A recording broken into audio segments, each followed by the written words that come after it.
What's up, potheads and political junkies? You're watching Cannabis Culture News Live. This is Jeremiah of Cannabis Culture Magazine. I'm chilling with my man Marius to my right here. Can't see off camera. What's up, Booth, in the chat and other chatters? Dr. Clone's there. See Tuvox there. Whoa. Some old schoolers in the chat. What's up, guys? Good to be here today. Should be an interesting show. We have some videos to play you about the big news, international news. Uruguay has legalized marijuana. Uruguay in South America has legalized marijuana. We'll give you guys the details of all that. They're actually going to have stores. You can grow your own. You can grow 6 plants. There's collectives. The government of Uruguay has vowed to undercut the black market completely, and they're selling weed at $1 a gram in Uruguay. $1 a gram. Yeah, they want to undercut the black market, so that's the plan. Marius, do you think you can turn the lights on? Oh, yeah. Because it's a little dark in here, yo. And also on the show, if they show up, which they haven't yet, we have an empty couch here, but we'll have Dana Larsen on the show. Dana's the director of Sensible BC, also the former editor of Cannabis Culture Magazine. He's going to come on and talk about Sensible BC. Unfortunately, Sensible BC was not able to collect enough signatures to put the decriminalization measure on the ballot. Now, they collected 210,000 signatures, 210,000 signatures. They needed a little more than that. They needed 300,000 signatures. So they weren't able to get there, but they made a valiant effort, and they really did end up getting a lot. But man, it's a tough process, this ballot initiative process here in British Columbia. It's nearly impossible. Only one other group has ever done it, and that was for the HST. So, oh geez, yeah, there's definitely over 300,000 stoners in BC, but mobilizing them and getting all their signatures collected within a 3-month period isn't necessarily as easy as you might think it is. But we'll have Dana on the show to talk about where we go next and the plans for the future campaign. I don't think Sensible BC is going to disappear. Dana's definitely got a lot more in store, so hopefully he'll be here to talk about that soon. Also on the show, Britney Anne. You know her from Pot TV as one of the hosts of Pot Parazzi. She was also the founder and owner-operator of the Metrotown medical marijuana dispensary in Burnaby. Their medical marijuana dispensary was shut down by the RCMP in Burnaby, and they were arrested. Britney and Ryan both were arrested, and Jordan. 3 of them. Jordan had already gone through the court system and been given a sentence, a conditional sentence. Now Ryan and Britney have been given conditional discharges, so they will not receive any jail time. They won't receive any criminal records, but they will have to do some actual community service stuff, and they have like a rule that they can't go to medical marijuana dispensaries for a year. So Brittany's going to be on the show as well if she shows up. She's supposedly at her probation officer's place right now trying to do all of the details before she flies back to Ontario. So, and Ryan might be on the show too. I'm not sure if he's going to be here or not. But I guess we could start things off with a bong rip. Or maybe we should play a video super quick first, and then, or no, wait, Marius, do you have the videos in line? I think the first one is probably too long to play before 420 now. So I think maybe we should just take some rips out of the bong first, and then play the video in a sec. Sure. What do you think? You want a bong rip, Marius? Sure. Why don't you come around over here and say hello? Okay. You can talk about how your show was today. I don't know how many people out there watch Marius' show, but it's on at 2 p.m. on Fridays. You can watch Mr. Marius Stoner do his thing. That's the Stone Air Report. Could you give me a little more on mic 2? Sure. I turned it down so it doesn't feedback. A little more on mic 2 there for you. There we go. Ah, perfect. Nice. That should do the trick. Dr. Clone was there watching the show, he says. So now, yeah, he said hi to me. Marius, would you like a hit out of Lovecraft or out of Duchess? Duchess, why not? There's Mr. Larsen. Dana Larsen is here. Hi, Dana. Okay, here. That's not loaded yet, though. A whole posse going on. Yeah, we're doing the show. A whole posse. Normally you've got like people watching, and there's only 5 people sitting over here. Yeah. Yeah, it's a little sparse in here today. There was a bunch of people in the room, but they've just kind of made their way out. We have a few people in the 307 West Hastings Lounge. Are you on? Is this live right now? We're live right now, Dana. You can come on over. You can have a bong rip too if you want. I'm just looking for my weed here. It's somewhere in here. I'm still using this essential thing. I'm pretty happy with it. Oh yeah? I thought it Nice. was broken the other day, but I realized I just turned it off. Oh. By accident, but like. Can you do without it now? Well, it is. It's essential. I like it. I mean, for the broke, I get depressed because I went through so many of the trippy sticks. I broke like 4 trippy sticks in fairly rapid succession. Give that guy a microphone. Before I learned my lesson. That rhymed. But yeah, these essential has been pretty good. It hasn't. It can hold more at a time. It hasn't broken on me yet. It's only been a couple of weeks, but I break things pretty fast if they're gonna break. So. Right. And I can load more oil into it at once, so it can have a. You don't have to reload it every little while. Like I can load it up for the day or for 2 days, and it just stays. It holds enough then. Yeah, it holds enough to keep going. I just kind of melt the oil and Cool. pour it down the hole. I like oil better than butter myself. The butter, yeah, sometimes seems to have a more left behind in it of the extraction process. Well, and this possibly. oil particularly, I don't really. It's one of the ones we sell at our dispensary. I quite like it. It looks pretty clean, Dana. Yeah, it's super ambery and. Now, the essential, that only takes extracts, and same with the like iCloud pen and all these other ones. They only take extracts. They don't actually, you can't put marijuana leaf in They're there. just too small though, aren't they? I mean, even if you could put weed in there, like how you'd have to reload it every Yeah, few minutes, right? it's I true. mean, I think the compromise is those little walkie-talkie type vaporizers that have got a bit of a bigger cartridge, right? That's But right. If you had something where you could just preload a cartridge and just kind of click it in there and have a couple of extra preloaded for your day, Yeah. and then you could put them in, that could be handy. Yeah, for like the size of a bud- joint. You bud just plug one, it yeah. in and you just suck it back. That could work. I thought when we were at TY last year, the Da Vinci group, the Da Vinci company was working on a pen, like an actual pen that was that same size, but does allow marijuana as Like a well pen as the pen, like you extras. can write with it also? Well, no, but I mean it's like thin as a pen. It's not like one of the big walkie-talkie ones or anything like that. So I'm just loading Marius up a bong rip here. This is the ocean-grown Kush, I believe, the OG. Ocean-grown Kush. The OG. I thought that was original gangster. Well, no, that's original gangster. That's for rap music, but I don't think that's what the strain name originated as. OG Kush? I don't know. I always thought it was for original gangster No, Kush. I'm pretty sure. Well, I'm almost positive it stands for ocean grown. Get the bong bubbling.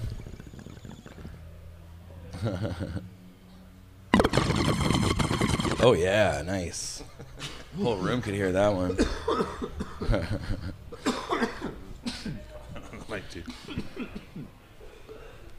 Why don't I just make up what it stands for? Maybe I just did. Dana, would you like a bong rip too? Thank you. I don't know. Hit you hard before I interview you? We're going to play a video quick. That's right. You want a bomb rip. I might just smoke a joint in my pen. That'll be good. Okay. I'm going to hit Lovecraft here. No, it's 4:15 right now. We're getting close to 4:20. Lovecraft, that's the name of the bong. It's like That's a the name. Cthulhu thing going on. Yeah, that's right. It's like named after H.P. Lovecraft because it's a needs more beautiful tentacles monster. to be fully Cthulhu-like. It's got, look at it. It's got a That's sort not. of- That's a horn. Well, it's got a horn. It's not necessarily Cthulhu- that particular Lovecraftian monster, Dana, but it has a beautiful monster.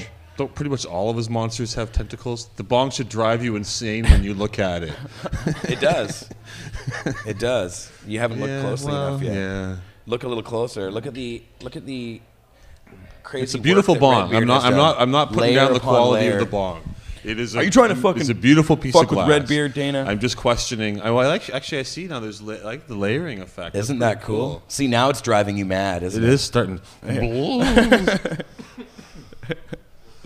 That is pretty neat, actually. It is Okay, very I neat. understand. What's even neater is that I Wow. smashed it on my mantle and cracked it really badly, and Redbeard was able to repair it. There is a 420 reference from Lovecraft, right? I've heard this before, It's but one I of keep the forgetting yeah. what it is If you obsessive compulsively search for every 420 reference in history, you come Yes. across in one of his books or one of the short stories. I think there's some plants that exude a vapor that drives you mad, and they have like a gas mask thing they use, but it doesn't matter. It permeates any gas mask or any kind of thing. Right. And he comes out of it through the dream plants, and he feels like hours are passing. He looks at his watch, and it's only 4:20. Right, exactly. Although he would, but yeah. So that's. There's an article actually in Cannabis Culture here from Chris Bennett's on his blog. Chris Bennett's blog from 2010. H.P. Lovecraft and the Origins of 420. I'll throw that in the chat here for you, chatters. Yeah. Well, wait till Harry Potter and the 420 code ever comes out. Oh, one day. When is that coming? Coming coming soon. But there's a lot of good 420 origin stuff in there. But very cool. I'll save it for the book. And can I borrow that lighter from you, Dana? Is that possible? So, Dana, your thoughts on the Uruguayan legalization? It's good. I think there's a lot of details people aren't really aware of, but I think overall it's good. The more countries that do this, the better. But if I understand correctly, you've got to actually register with the government as a marijuana user before you can get it and stuff. So there's things like that that are kind of weird, but ultimately it's all good. It's all going in the right direction. I think there's problems with the way Washington legalized as well. In some ways, it's not perfect. Colorado's not perfect either, though I think it's probably pretty close to what we really do want.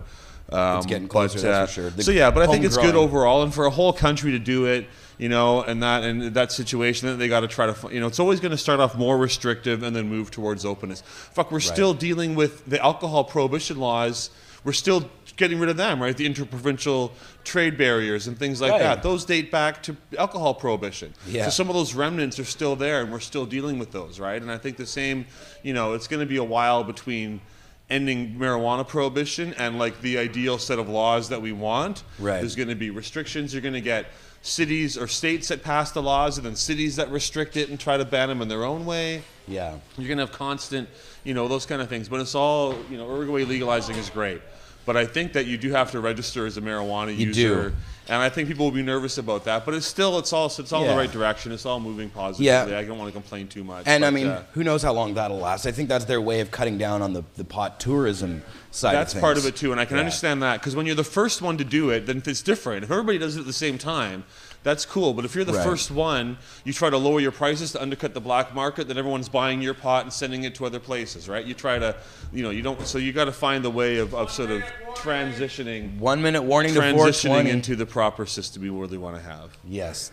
Sorry. Yeah. We didn't 419. 419. Got a minute. No, it's very true though, Dana. I think there are a lot of great things. I mean, that's one of the downsides, that whole thing about registering. But I think other than that, you can grow your own. You can grow 6 plants. They have collectives where you can have up to 99 plants. No, a lot of it sounds really good. Yeah, I think those are good things, and that you can buy, and that people are just hearing Uruguay legalized marijuana. Whatever the details are, most people aren't aware of that. They just know, first Washington and Colorado legalized it, and now Uruguay is legalizing it, and that just seems like it makes it easier for other countries to do their other stuff. Absolutely. And that's all very positive, even if it's not perfect. There's 420. I'm going to hit Duchess for 420. Hitting a pen at 420 seems weird, but... no, it works. We got Johnny B in the house, too.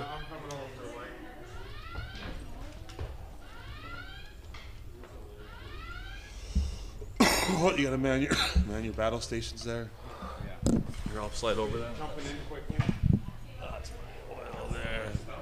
You can come sit down, John. Actually, I want to talk to you about your article that's on the front page of Cannabis Culture right now. Oh, you brought some Medi Kush down, did you? How fitting. Okay, well, now, Dana, since I have you here, I was going to play some of these Uruguay videos, but we might as well, we could do our segment first. What do you think? Do you want to watch a video first, or do you want to hang out, or you got somewhere to go, or what do you think? Why don't you do me first, and then you can do other stuff? I don't know. That works. That's cool. That's cool. So, of course, Dana, everybody here that's watching the show, I'm sure knows you. Former editor of Cannabis Culture and marijuana activist extraordinaire in the city of Vancouver, and also the founder of the Sensible BC campaign, which for the last 3 months has been hustling their asses off to collect as many signatures as possible. The good news is you guys got 210,000 signatures. The bad news is you got 210,000, and that's not enough. You needed 300,000. But still, I mean, that's a momentous effort that you guys accomplished there. Well, it's worth noting, if we'd been in Washington or Colorado, that would have qualified. Washington, you actually need 250,000. but you can pay people. Their population is almost double ours. You don't need these 85 different cannabis reforms. In Colorado, I think you need like 100,000 or 150,000 or something, and they got a bigger population than us too. So although we didn't hit our target overall of 310,000, or really probably the 400,000 that you'd actually need because of getting them in each district. Right. But all things considered, I think it was a remarkably successful campaign. Other than getting the signatures that we needed, we got everything else that we wanted to do. We got, over 500 media articles. We got a great deal of awareness about this. And what really is the most meaningful thing to me about the whole campaign is the great many people that thanked me earnestly for giving them a chance to do something.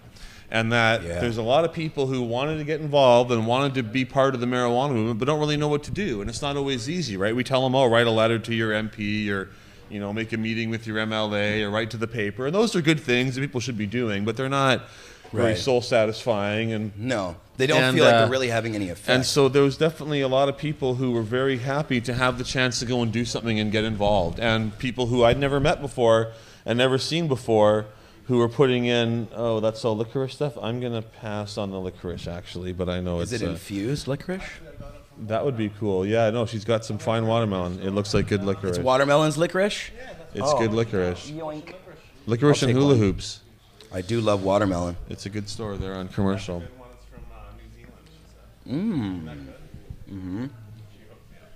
What's cooler than Show the... Oh, that's it.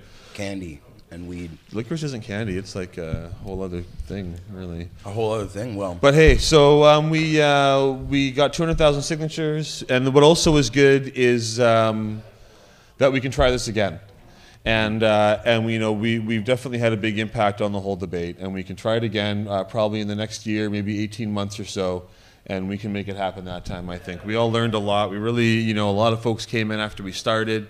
And didn't always know the campaign was going, even though we were in hundreds of articles and stuff. It takes a while to penetrate everybody's awareness, but we were able to do a lot of good things, and so that's good. And I like that we're kind of out there and being kind of assertive in our activism. Having that cannabis out there stirring up trouble, getting people angry sometimes. That's a good thing. I'm glad that we. Well, I guess getting the cops angry at the SkyTrain station. Getting people angry because they don't like seeing marijuana and it bothers them. And they are prejudiced bigots who hate marijuana on site, and they get mad about it. And those people have to be faced down. There was a time when being bigoted against gay people was cool and popular.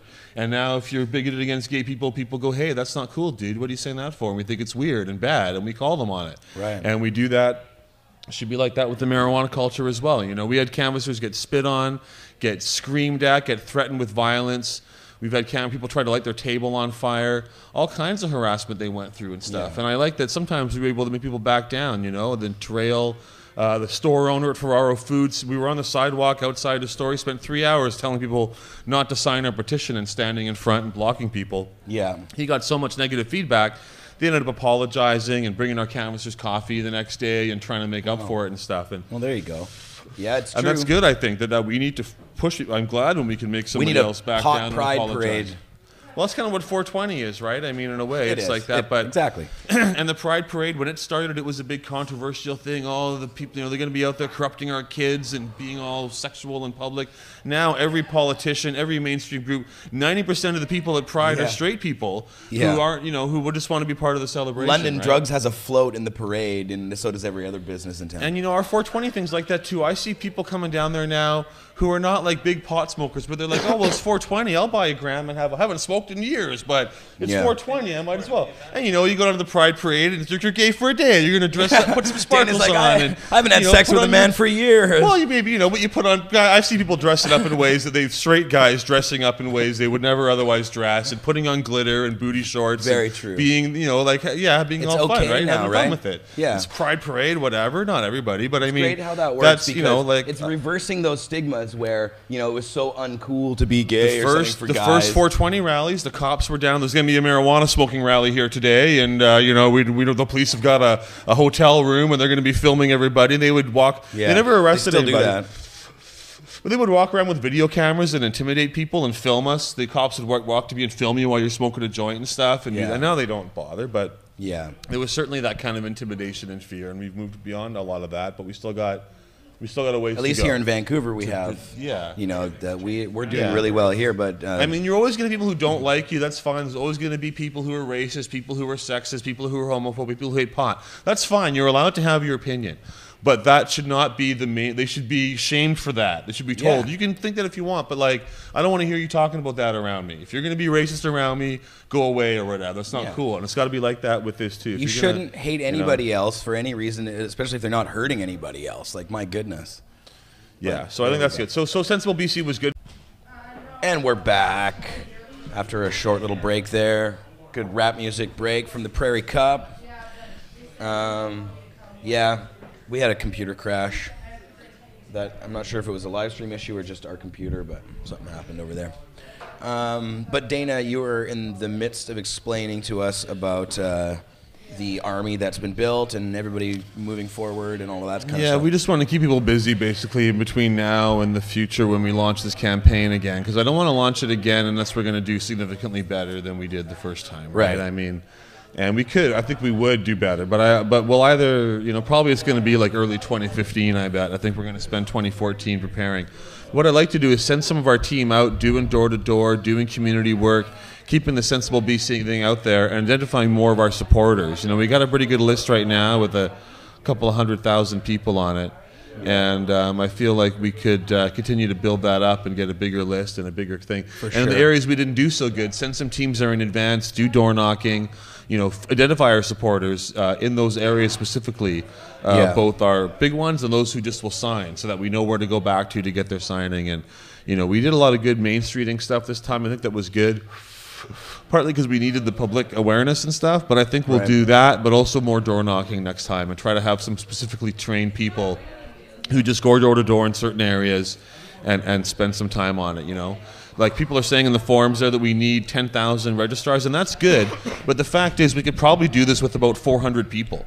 If they were able to devote 8 hours a day, 5 to 7 days a week on it, you don't need that many people. We got some canvassers that got thousands of signatures, you know, like a couple of thousand signatures, and some of them, and that's because they're retired or they've got for whatever reason, they're able to devote like many hours a day to this, right? And the average person, obviously, I understand you can't put in 8 hours a day, 7 days a week. And you're not allowed to pay people to do it, right? Not allowed to pay people to do it, so these are all volunteers.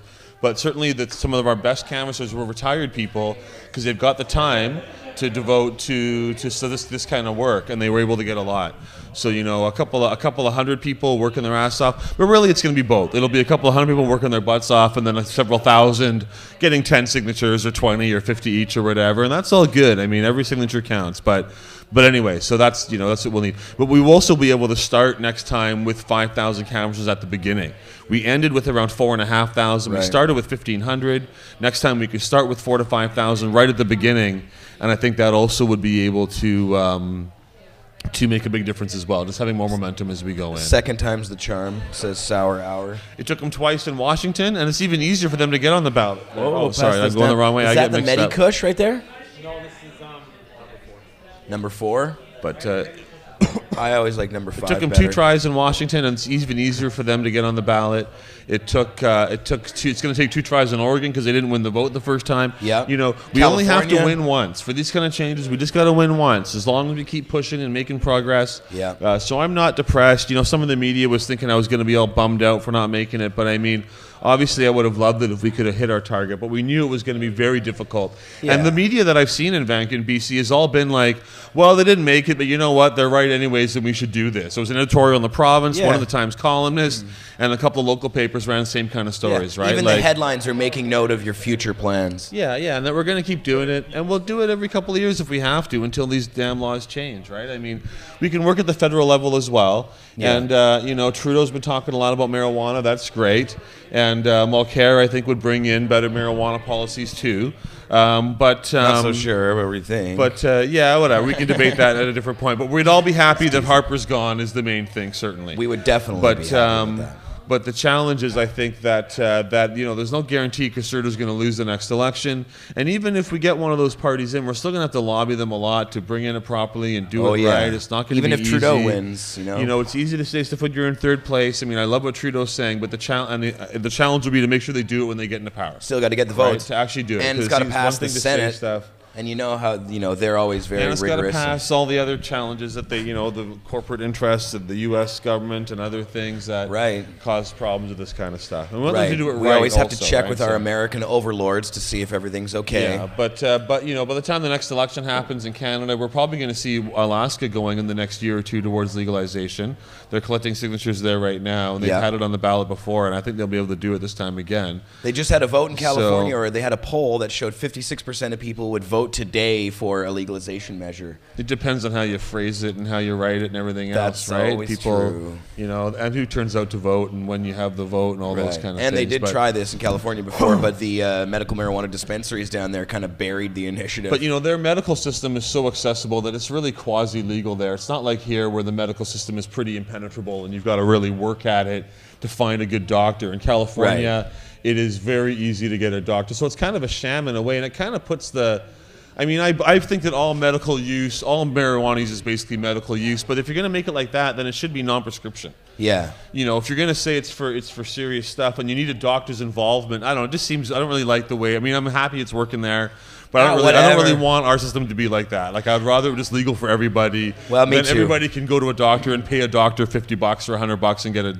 medical need. Why not just make it a non-prescription drug that everybody can buy, like aspirin or whatever, right? Aspirin's a medicine, but you don't need, an aspirin can kill you, but you don't need a doctor's note to get aspirin. One bottle of aspirin can kill you, right? Like if you're going to treat it, as a medicinal thing, and if it's going to be Canada, though, we're the only legal system that has a medical legal system, as in a federal system. Yeah, where the government's growing marijuana for people. Right. Well, Holland kind of has that too, right? In Holland, they have but they have for medical patients it is. In Holland, but most patients don't bother going to the pharmacy to get their pot because they've got better selection in coffee shops. But I think Holland does have a program where if you're a medical patient, you can get cannabis at a pharmacy. They have their own government grow thing. We didn't go to any pharmacies sure when we were in that. Amsterdam I'm not sure if they can or not. I don't know if they can, but I think you can buy it. I'm just thinking, I don't think patients can grow their own, though. So it's interesting, all the different little things. I'd like to know about that side, but I don't know about that. They set it up, but then nobody really used it because, if you can buy it at a coffee shop, why are you going to go to a pharmacy unless it's better or cheaper or something? Maybe it's cheaper because in Amsterdam, the weed is so very expensive. And it doesn't really burn very well. But it's because you're buying it all. Like, it'd be like here if you were buying all your drinks in a pub. Right? If you're buying all your alcohol in a thing and never bought, and you drank a lot, but you always bought it at bar prices and not at liquor store prices or anything. That's what it's like there, right? The weed's all it's by the gram. It's all by the gram. And they're only allowed to have 500 grams on site at any coffee shop at a time. It's like 6 grams a day or something. Yeah, only 500 grams. Yeah, exactly. Only 5 grams a day. Oh, 5 grams a day. Yeah, okay, yeah. And we ran into that problem because we wanted to go back and get some of this good weed we got, but they told Al the Alchemist to get lost because he had already been in to buy some. So I went in and bought it. Yeah, it's their system, right? They don't want to get, their licenses are precious. They don't want to mess around. Oh, yeah. Well, I wouldn't be surprised if the Dutch government sends in people to test them. Oh, they probably do. Here, cigarettes and alcohol is here too. I would be sure they send in people to test them. And it's bizarre though that the people who bring the pot to the coffee shops themselves, the runners who are like driving on little scooters all day, it's illegal for them to actually bring the pot there. And the person growing it, it's also illegal for them to grow it. So obviously that's contributing to the reasons why it's more expensive. People wonder why isn't it cheaper if it's illegal there? It should be cheaper, but it's not really illegal there. It's not illegal like where they get long sentences. It's illegal like they take your stuff away and you get like a fine or a thing. Yeah, you get a $6,000 fine. Yeah, well that's pretty big actually. But still, it's not it's different kind of stuff. But it's kind of like dispensaries here, right? We sell marijuana in Vancouver out the front door. That's tolerated and allowed. But if our grower gets caught, they'll take all his plants and destroy his stuff. He may not get charged because they don't always charge growers in Vancouver either. But they'll take their stuff and they'll wreck them. They might charge them. Right. And if somebody gets caught bringing weed to our dispensary with a couple of pounds in their trunk, and they get pulled over for some reason, that gets caught. They'll take it away, and they might charge them with trafficking. That could certainly. But once it's in our dispensary, in our safe, and out the front door, it's fine. Yeah. So it's exactly the same back door, front door kind of model, right? Because the easiest part to kind of regulate it or just oversee is the sales, and they let all the rest of it kind of just stay in the back, right? But it's a dumb system, obviously, right? You should have the whole thing opened up, regulated with the sensible regulations from the beginning. Totally. Rather than and really, and of course now that when they're getting rid of everybody's personal grows here in Canada. They've got these mandatory minimums. We have a very loud question in the chat here in all caps. It says, has anyone been convicted with a mandatory minimum sentence? Not yet, but they've only come in fairly recently, and it takes things a long time to work their way through the justice system. So Yeah. I haven't heard of anybody being convicted under the mandatories yet. No. But they might have happened. I mean, I can't say it hasn't happened, but I haven't seen... Certainly, I don't know anybody for like a small number of marijuana plants going under yet, like nobody with the 6 plants or whatever. Right. And realistically, I doubt they're going to do that to a lot of people. Like, if you get caught, it's a terrible law, don't get me wrong. But now when you I say would this, say that isn't it the odds mandatory, are, though, if you Dana? get caught with 6 plants, no, it's a mandatory only for the judge. It's not a mandatory for the prosecution. Right. That's what's screwed up about it. The prosecutor can decide, because the prosecutor, they have to notify you in advance if they're going to seek a mandatory minimum. Right. So the prosecutor can just not notify you, and then the mandatory doesn't apply in your case. But once the mandatory is sought, the judge, if the judge is going to find you guilty, they have to give you that sentence, unless the judge wants to rule it unconstitutional, which they've been doing on some gun things, and so I hope they would on the right case. But, you know, so I expect if they catch somebody with 6 plants for purposes of trafficking, they are, at the beginning anyways, I would say they're highly unlikely to go for a mandatory on that. But they could, and they might, and I bet if the screws continue to tighten, then in a couple of years they probably would go after that too, because they like to start off. Yeah, they like to start off with the best cases. They don't want to start off. They're not going to pick some medical marijuana user who had his license removed as their first mandatory minimum test case. Right. They're going to use like Hell's Angels, but then they're going to move to those folks after, just like with property seizure. Yeah. The first properties they go after, oh, we're going to seize the Hell's Angels clubhouse. Well, they don't get a lot of sympathy for those guys. But then next it's like, oh, a medical marijuana grower's house. Or it's, you know, a landlord whose tenants were growing pot. The landlord has no idea, but they take his house anyways. That's what they're doing now in terms of property seizure. Yeah. But when they started it, it was, no, this is about getting rid of fortified drug houses, which don't actually even exist in Canada. There's none. Right. But they've talked about fortified drug houses a lot. Fortified. Yeah, the idea is that they sell drugs out of the mail slot and stuff. What? They talked about this in the 90s. When they passed some of the current laws, and the Liberals passed the current drug laws in the 90s, they talked about fortified drug houses. It was a big debate, and they want to be able to seize, and they don't even exist. Like, there's not one, this has never happened. Maybe in some parts of the States and the inner cities or whatever, but the idea that you've got a place with all cinder blocks, and they're inside, and they do drug deals through the mail slot, and if they have to, like, use a bulldozer to get into the house, and then but like, it just doesn't exist. But this is what they said they were seizing property for. But it's like regular people, it's grow houses. The law was property substantially modified to commit a drug offense. Right. And that's like grow houses. Well, they and always now play maybe it up. meth labs too, but like marijuana grow houses outnumber any other thing like 100-to-1 easily, right? Right. And Oh, that's how they do so it. it's all aimed at that. But anyway, so I think they'll start with the bigger cases and then work their way down. Yeah. But if Harper wins the next election, I would expect people growing small numbers of plants to start getting those mandatories. And what they'll do is they'll use it as to avoid trials, right? So they say, well, look, you're going to get, you got 500 plants, that's a 2-year mandatory minimum or whatever. Yeah. But if you just plead to 199 plants, we'll just give you the 1-year sentence. Or just, Right. And so that'll It's just a happen way way for more people often. to plead guilty Yeah, all the they time. use over plea and over bargains again. way more. And that's Yeah. why in the States, like 95% of drug cases, people plead guilty. Yeah. It's not because they're guilty. It's because they get told, they know if they go to trial and they get found guilty, they're going to be in there for the rest of their lives. If they take a plea or rat somebody else out, then they end up getting a much reduced sentence. And you get deals where the kingpins end up making deals because they can rat out all their workers, but the workers don't know enough to rat out people above them. So the guy in charge rats out everybody else, gets off, and all the people that worked for them get these extreme sentences. And it's a big That happens win all for the time, DEA or because they whoever. get a lot of bodies, and that's what they want. Exactly. So it's kind of off topic a little bit, but that's what these mandatories are going with anyways. And good what answer I think for we're the gonna see question there for the chatter. in the future with that. Yeah. But you know, I think it'll be a while before they fully come into their worst on those things. But I know as a they're medical definitely grower who's about ready To lose his license with the mandatory sentence of 6 plants or more, 5 plants and a 1,000-watt bulb on the track, and I can still grow my medicine the way I look at it. I mean, it's still against the law, but I mean, I can't afford to buy my medicine. I don't know about a lot of other people. Most of the people that I know that are patients are doing it because it gives them a better quality of life and has nothing to do with the growing of marijuana. It's getting out of bed every morning to water that garden because it gives them something to do, and that's what a lot of people don't really understand. Is a lot of the growers therapeutic in out there, itself. it gets them out of bed every day. it gives them a quality of life that a lot of people just can't get because of their injuries or conditions. So. For sure, man. Yeah, Absolutely. and growing marijuana itself is very therapeutic and healing. It'd be any plants, but marijuana especially.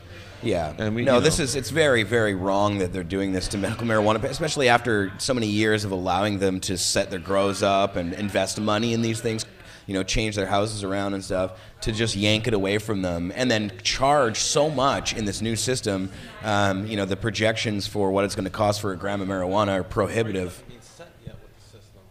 They don't really know. People are saying, floating around high prices. Well, I actually predict there's going to be a glut of legal medical marijuana in a year or two, because if I had one of those licenses, which I don't, I'm not applying for them, but if I did, I'd want to grow as much pot as possible because I love marijuana and I want to maximize my investment, right? So I'd have big dreams. I'd grow the hugest amount of pot I can. I think a lot of folks are going to do that and then end up with not enough clients to sell it to. And they're going to be drop their prices. prices. I'm going to sell it for $8, $10 a gram. I'm going to get rich. We're going to grow, and then so then they're going to have a lot of extra pot kicking around, and then they're going to be like, what am I going to do? Well, we either got to ship it out the back door, which isn't easy because you're under a lot of scrutiny now. But there's ways you could do that, I suppose. You could try, or you're going to lower your prices and start to flood them. Okay, let's get it out the door, right? Sell it for $5, sell it for $2 a gram, whatever. So it could be an interesting scene in the next couple of years because most new industries are like that: boom and bust, and then stabilization, right? Yeah. It happened with ginseng. It happened with hemp.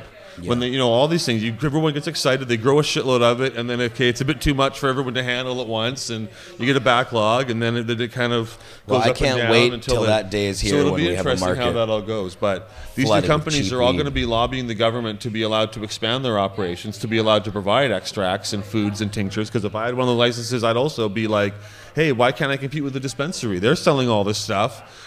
People are going to want it. People want those extracts. So if I had a license, I would immediately turn around and start lobbying the government to let me do more than just provide raw buds. So Right. Yeah, right now. Oh, well, it's not in their interest. You watch those companies, as soon as these companies get I their expect most of them are going into it thinking they're going to be on the ground floor for legalization. Yeah. And I've talked to people who think that this is really the whole marijuana medical thing is kind of a lost leader. They just want to get their name out there, get known, and then when it gets legalized, as soon as Justin gets in, and one of his friends has got one of these grows. So I mean, but as soon as Justin gets in, he's going to legalize it. We're going to be in the ground floor as the legal growers of the brand name, and maybe they're right. I don't know, but I think that's kind of what some of these folks are thinking. That it makes if I had one of those licenses, I would do it differently. I would grow a smaller amount, and I would do something really different, like grow true sativas that are 30 feet tall and have that, or have something no one else is doing. Right. Because that's going to be the way to differentiate. It'll be like yourself. the Apple computers of the... I would try to do that, yeah. Because that's the only way to do it. If you just grow a whole bunch of something, I'm going to grow a bunch of Kush, like everyone's going to have a lot of that. But I would try to grow like pure CBD strains, or like things like true something different that no one else is doing. Dana, why I mean, the obvious question is, why aren't you getting involved in this? Because I'm not a marijuana grower.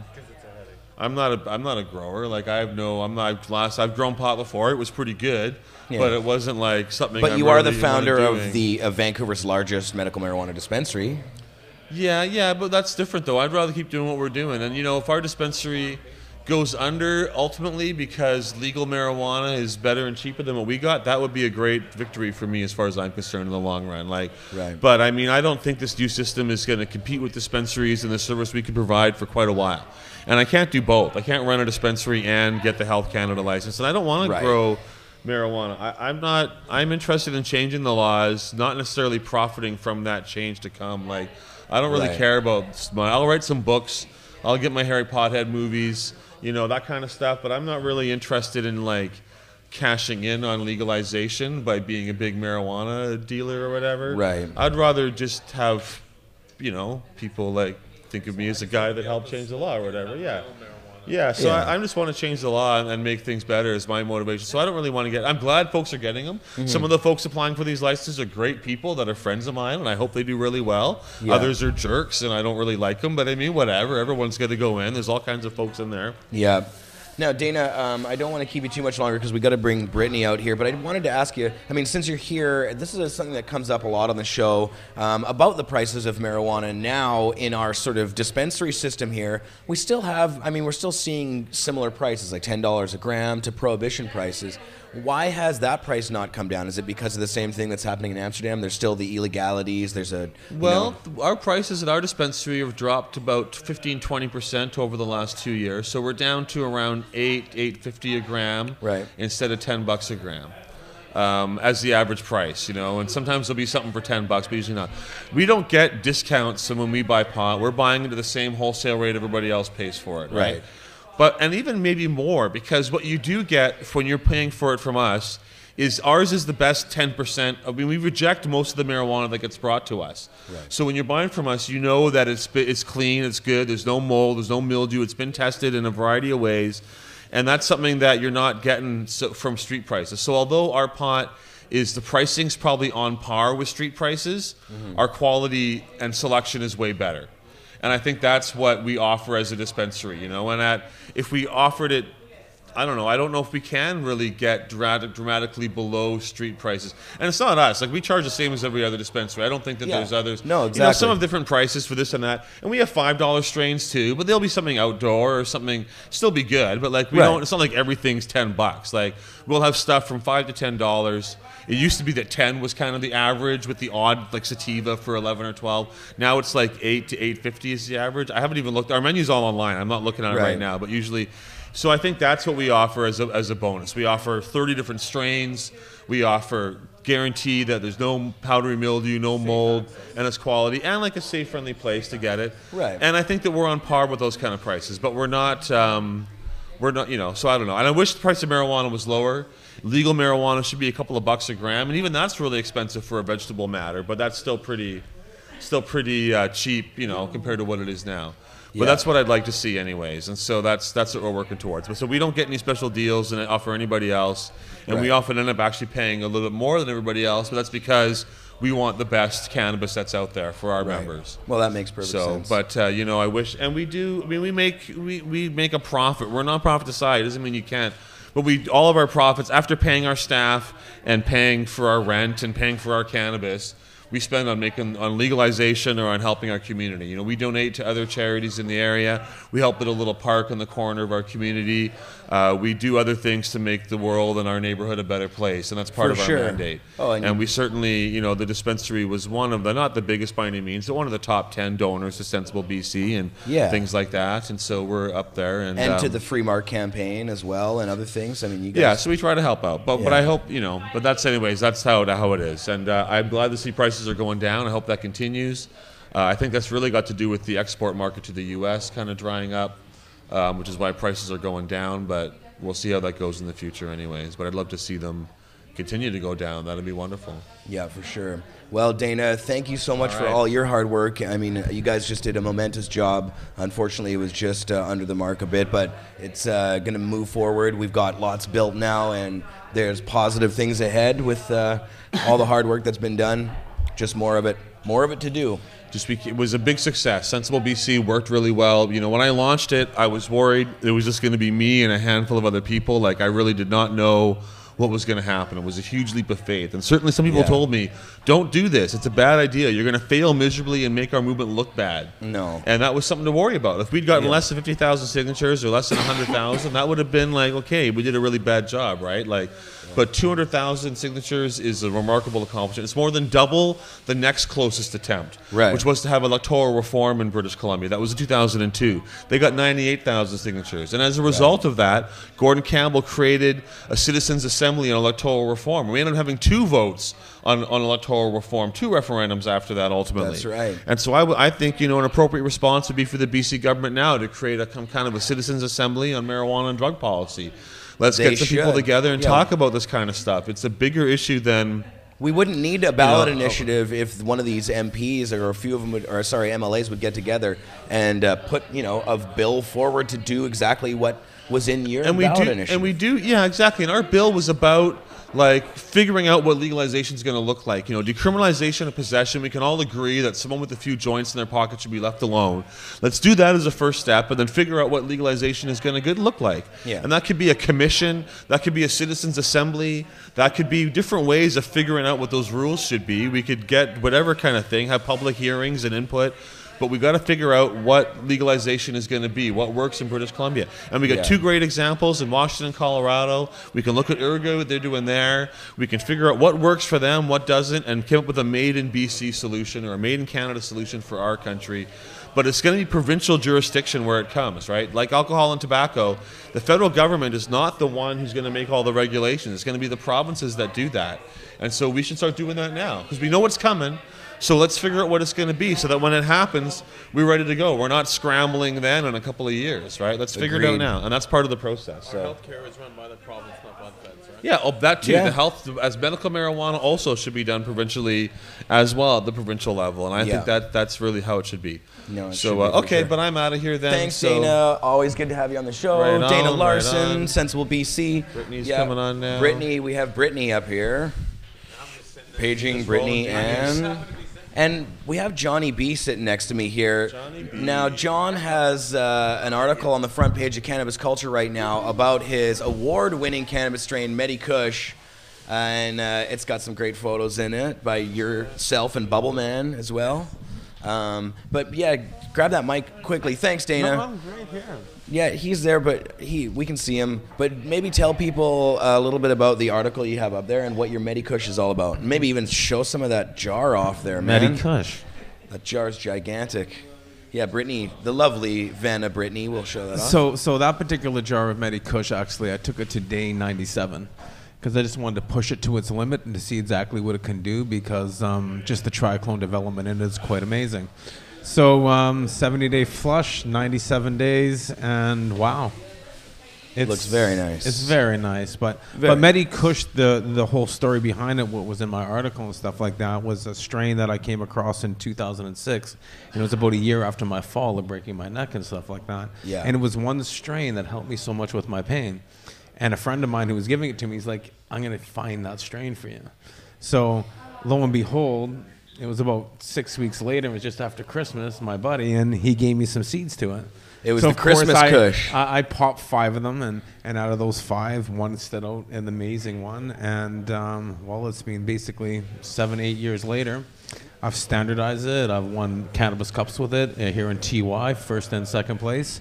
I decarboxylated, so it helps with my medicine. It's a high THC, high CBD strain, so we know how it works. And I called it Medi Kush because it works so well for my medicine. It was my medicine. So I didn't even know there's a strain out there called Medi Kush. I just named it that. Yeah.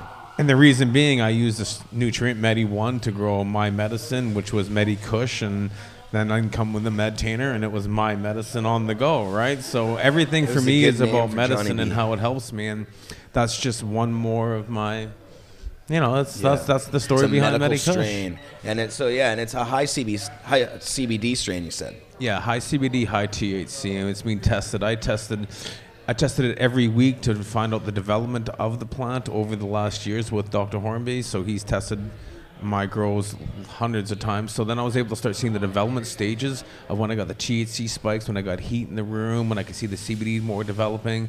I would test my strain every 3 days up to day 75. So I know exactly the development and how it works for me. So it was kind of cool. Very cool. But, I think we got to give it over here to Brittany, who did very well today in court, and I just want to say congratulations. And I know everybody kind of wants to hear more what's going on with that, and I'm going to pass it over to you. Here you go. Thanks, Johnny. You guys can go to the front page of cannabisculture.com right now to find his article, and there's also on the. There you go. On Pot TV as well, there's a dry sift video, Bubble Man's World, episode 2 on Pot TV, featuring this character here. So check that out. Brittany. Jeremiah. Amazing. Yesterday, you and Mr. Kirk Tusaw, and of course Ryan in court. You and Ryan, conditional discharges, meaning no jail time, no criminal records. You can travel and stuff after a while, right? Probably. Well, I've had no problem traveling anywhere else around the world. It's mainly the U.S. I had to. I had little issues trying to go over the border with one of my good friends, and. They didn't like that we were pending a court trial. So I had to sign a piece of paper, got shackled, fingerprinted, treated like I had committed the offense right there in front of them. Mm-hmm. And they made me sign a paper saying I can't come back. So 12 months, I think I'll be able to start to apply to go to the U.S. Jeez. But as of right now, while I'm still on probation, you know, there's no criminal record, but that kind of shows them that, yes, I might have. And you went and just saw your probation officer today, didn't you? Did you go see him? It was the secretary, because for me, living in Ontario now, I only have to phone in until transferred to Ontario, which they said that it's going to take about 6 months to be transferred to Ontario, which I have a year probation. So Right. I'm pretty And sure after the 6 months, You don't they're have going any charge. There's no criminal record, and you don't have to go to jail or anything. But you do have community service hours, right? Yeah, 50, which, 50. you know, that's like a regular work week. Yeah, it's not so bad. I'm sure I'll be able to pull that off. And what do you know what they'll allow you to do, or is there some sort of job that you'd prefer to do?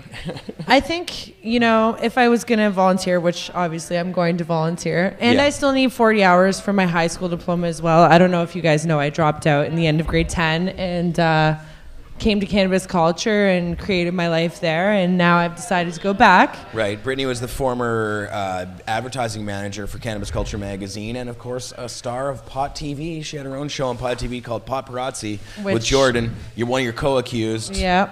Yeah. I'm But now actually... Jordan got a harsher sentence than you did. No, Jordan got the same sentence Oh, as exactly us. the same? Yes, exactly. Okay. Except for she's not allowed to talk to us.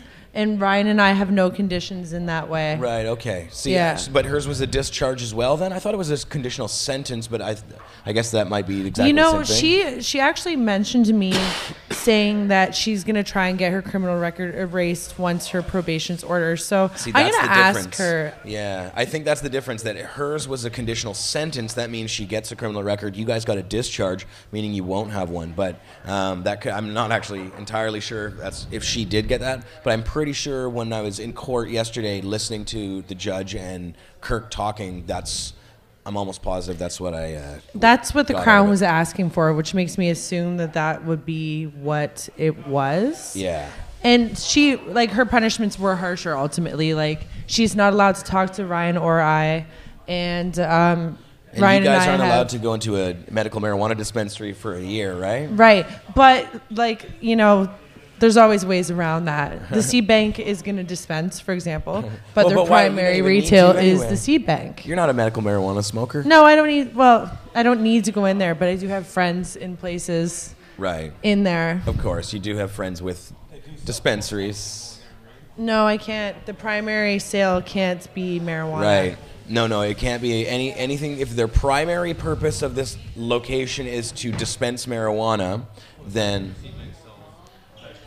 Vancouver Yeah. Seed Bank would be an exception. I have my papers if you want to read them over.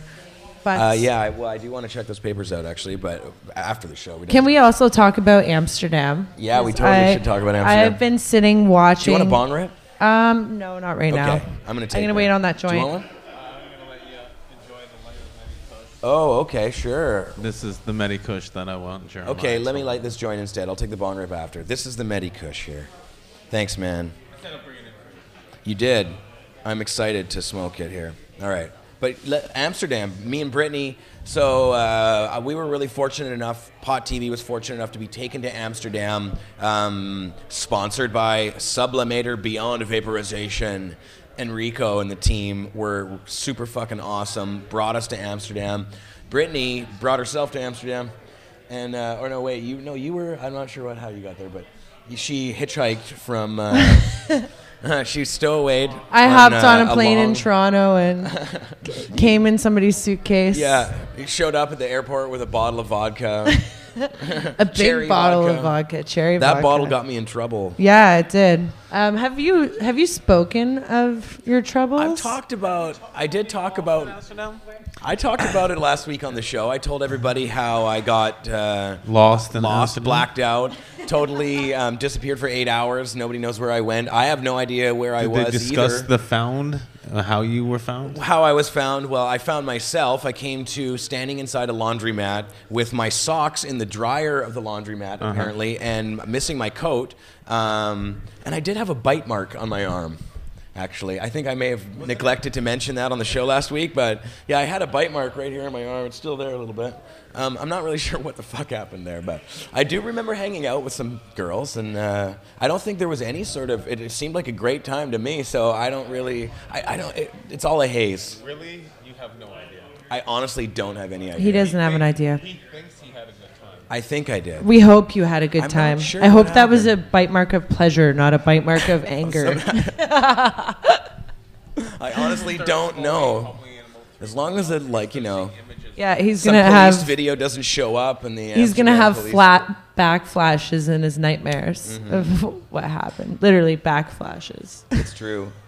Yeah, it was pretty funny. Yeah, I Yeah, Amsterdam. flashbacks, you mean? And then No. Backflashes. Wait, what's that? On the last day, where we stayed in Amsterdam, we ran into each other. Actually, I was buying Stroop waffles at about 3 a.m. and That's this right. lovely lady walked in and said, "We're over here." That's right. I That was want at 3 in the pizza. morning. Stroop waffles, man. And somehow love I those wound Stroop up buying a waffles. piece of pizza at the same time for you. Wasn't that what happened? Yeah, you know, in Europe, the men in general. good. I'm good on that. You want to smoke that? The men in general are very much like, I take care of my woman. So instantly, once I walked into this bakery across the street, what was the Wonder Bar Oh 2? man, that tastes good. We were at the Wonder Bar 2, right? Our favorite place. Favorite bar in Amsterdam. You can smoke in there. You can't purchase marijuana in there, but you can smoke in there, and you can get alcohol as sauced. well. Yeah. We were there having fun. We went there a few nights in a row. Every night, I because think. the staff there was like the greatest in all of Amsterdam, essentially. Yeah, they were pretty cool. Yeah. They were really Mustafa and Eva. cool. Mustafa and Eva. So, yeah, I Very walk nice, out, very stumble nice. out of this Wonder Bar, and there he is. And so the cashier automatically assumed that I was with him and put my pizza on his bill because the men take care of their woman over there. Right. And That's funny. free pizza for Britney There you go. and good times. that Very one was good on times. Johnny. I was gonna say. Actually, when I was at the bar the previous night, the women were buying me drinks, so it works both ways. I was gonna. It's kind of this, an this interesting happened to kind me of a lot when I was See? there. Yeah, there was like I'm getting drinks the bought for girls me, were and I'm very- like, wow. Yeah, they were very forward there. Like the girls are kind of like the guys here. Like even there, I don't know. There was some funny things, but yeah. Say hello in Spanish. Hola. Hola. Ciao. ¿Cómo estás? No, I'm not trying it. I have The Medi Kush. conditions. Oh, you're not allowed to smoke? I'm not allowed to smoke. What? I didn't know that was one of your conditions. It's I one of didn't my hear that. conditions. I'm not allowed to be in possession of a controlled substance, which technically means I shouldn't even You be weren't allowed to passing hold that joint. Uh-oh. We'll Sorry. erase that. That wasn't marijuana. The outside was actually the paper that you were touching. Just saying. Well, you know, On the day she gets out, she's like cleared of her charges. She's doing it, breaking her probation. no, I have not smoked. She hasn't. That's right. She didn't actually hold it because the static charge between her fingers was holding it up. And can I just say what a good girl I am to be here You are a good girl. and say no. That's very true. There I am. Marius? Hi, baby.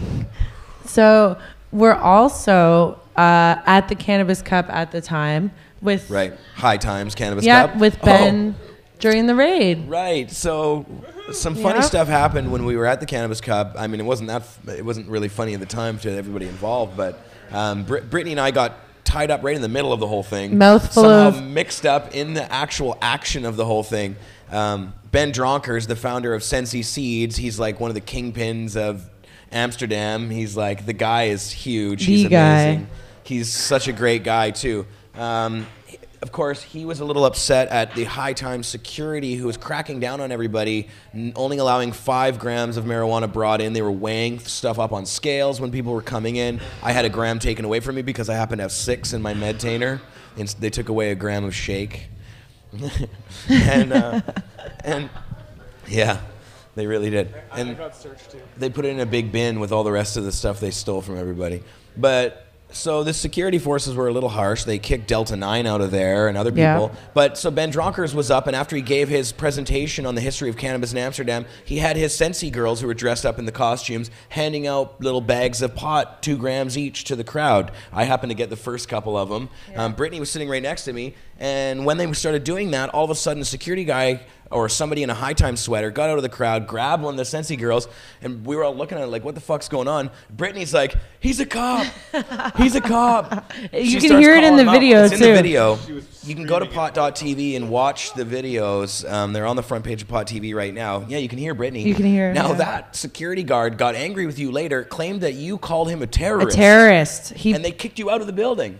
You know, I am not racist in any way, shape, or form, and strictly terrorist. Like, why would you pull that out? Okay, he is Middle Eastern, okay? So for him to just make that assumption, and, you know, she called me a terrorist, which is pretty bad to call somebody from the Middle East or anybody You in were general. like, I didn't call him a terrorist. I called him a pig.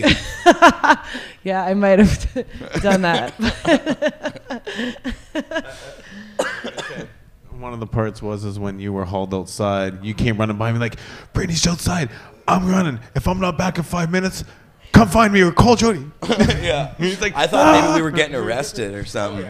You know, 'Cause yeah. I figured, I knew by the way that they were like eyeing us up and getting angry at us earlier when we were coming away. Yeah. Remember, he was getting in my face, and I'm like, oh yeah, dude, I'm going to publish, you're going to be all over Pod TV, buddy. Yeah. And yeah. so he was angry, and then they like got you in the bathroom. Yeah, didn't they? I was coming out from the washroom. I Yeah. was washing my hands, and they were like washroom trailers, so you can see outside from the trailers. And I saw like a group of 5 of them standing there with like our High Times hooded buddy, which was our friend at all. The terrorist. Yeah, the terrorist. I saw him, and I knew right then and there. I was like, okay, I'm gonna get it, because the washrooms are also right by the exit too.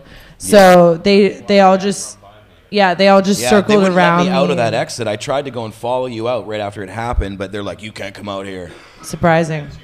And I came right running past this character. You know, and I think it's so interesting that the 2 times I've been to the Cannabis Cup have been the 2 times where there have been like police interaction. Yeah, because you got a viral video. We published the very first video of the raid on the High Times Cannabis Cup from 2 years ago. Yeah. You happened to be there with your camera and caught the first video of it. So, Yeah. Yeah, that has a lot of views on. So Pot I TV. don't know, like, should I continue going to the Cannabis Cup? We'll see. What'll happen next time? I don't know. See you next year. Well, you know, we could ask you the same question, Jeremy. What will happen next year? Whatever it will. Will you whatever remember? happens, I won't remember. Will it, you so- remember your first night in Amsterdam? I don't remember. Part 2? I do remember most of that night. It was at 3 a.m. I We blacked had out. fun. Yeah, we did. We had fun, but I kept telling you, like, okay, go home. And you're like, just one more drink, just one more drink. And I'm like, Jeremy, I already I'm a little made one excessive deal. sometimes. You needed to go home. It was a good night. And then you never made it home. I know, I never did. I was worried about you. Yeah, I almost missed the whole first day of the Cannabis Cup too. So You did. yeah, essentially, no, we made it to the bus. Remember? We had the night. You know, that was my Yeah, favorite everybody part was thought that telling was very everybody. amusing. That Everybody was thought my it was so favorite part funny. was telling everybody what happened. Like, Yeah. did you hear about Jeremiah? Wait, hold on. You know what happened? I'm like, no, what? And then I just almost like, was like, oh my. Jeremiah, that was like, And then he right beside me and like, and I got this bite mark where this came from, and that just. I was so proud to be able to tell that story. Some people you think know? I'm bullshitting that I actually remember. I don't remember. No, he doesn't. Literally. Okay, so he text messages me, and I was waiting to get a hold of him all day. I text him like 100 times, Jeremy, where are you? Jeremy, where are you? So finally, around 2:30 in the afternoon, I get a text message saying, I don't know what the fuck happened last night. Like, I don't remember. Oh, I I've go been to throwing up all I afternoon. go to his hotel, and he is literally a mess. Like, I brought him water. I brought him like I was Tylenol. I brought like a fucking muffin, like, and he You was did. just dead to the world. Thanks, Brittany. I Dead love to you. the world. That was very nice. It of you. literally happened. It's not bullshit at all. He doesn't remember anything. And This if does he- happen to me sometimes where I just black out like that. I do have a couple very sort of brief memories of being in a courtyard with a bunch of girls, and then I remember us walking down the street and then like yelling at people in windows, not in the red light district, but just like in regular windows. I remember people like leaning out of them talking to us. Or telling you to shut up. It's possible they were getting angry at us, but I think it was everything seemed to be happy to me. So maybe I was just having a good time. I think maybe I was given some ketamine or something. Yeah, Kay does that. Because I know that there was a lot of that around there, and it's possible somebody just gave me some, and I've never done that before, but it seemed to fit the characteristic of me. Yeah, here you want, whoosh. Yeah, Coca? Yeah, Coca? yeah, you want Charlie? That's what Coca? everybody's Charlie? asking for. Coca? Yeah. I Literally talked to like some of the 8 cocaine times a dealers. night. But if it was cocaine I had, I would have woken up probably, Yeah. not blacked out. Well, if that's what you do. I don't like cocaine. Oh, sorry. Would you like some licorice? It's from watermelon. I want another one of those. New Zealand, Switzerland, France. Is it black? I saw tasting? hemp seed. I don't Where like did hemp black seed go? licorice. Melly, melly, melly. Mel hemp seed to the. Office. Where is she? Excuse me for the interruption. Will Mel Hempseed please come to the office? Where did she go? I don't know where she went, but I want to give her my phone so she can take some pictures with it. Come back. Mel has has she? left the building. Oh, she's supposed to take Shaw, this can you camera take with some her. pictures? No. She was supposed to take this camera with her to take photos. Oh. Yeah, but or I'll come to you. Okay. Anyway, sorry, I'm doing It's that okay. on the air, but He's just texting on air. yeah, texting on air. So that was good. So your court case, though, that's really awesome. Yeah, I'm really proud of it. You know, I wish that I could have gotten off scot-free without any conditions, but the way I look at it is it's been since July 28th, 2011 was the day that we got arrested. And to that day, I haven't gotten in any trouble. So what I'm thinking is I was talking to the lady at the probation office, and she said I can actually apply through the courts for a shorter probation period or potentially even get it as time served because I obviously acted in good behavior and blah, blah, blah over the last 2 years because I haven't gotten in any trouble. So I might look into doing that so that there are no conditions at all because I already time served it for 2.5 years. Right. Yeah, well, that's a good option. Yeah, because you do like going to the U.S., right? And, you know, that's not even the most important part of why I don't want any conditions. I just don't want any conditions. Of course. That's you don't want it. a criminal record. You don't want any of that stuff. Yeah, I don't want to have to answer. And unfortunately, like, if I have to, it is what it is. But I'm a law-abiding citizen. I strictly tried to help people with the dispensary. As Kirk was specifying in my court case, there are up to 29 dispensaries right now operating in the Vancouver area successfully. And if I had have been, you know what, like 2 blocks over on the other side of boundary, I would have been A-okay. And it's just a sad case. And that's the reason why I got the discharge, because most dispensary cases, people do get discharged from it. Yeah, it's true. That was the history. Mr. Kirk Tusaw, your lawyer, did a fantastic job. Fantastic. Man, he is just amazing to watch. I love going to court with Kirk. It's Yeah. really something to see. If you ever have any problems with marijuana or anything in general, message Kirk Tusaw. And he's a handsome devil. There, and look there at, he speaking is. of handsome devils, Steppy's in the house. Steppy. Also let out, off the chain now. Freedom. Yeah, come over here and sit down, brother man. Have a seat. You're not allowed to puff down either. Hey, you shouldn't. Yeah. Hi, Ryan.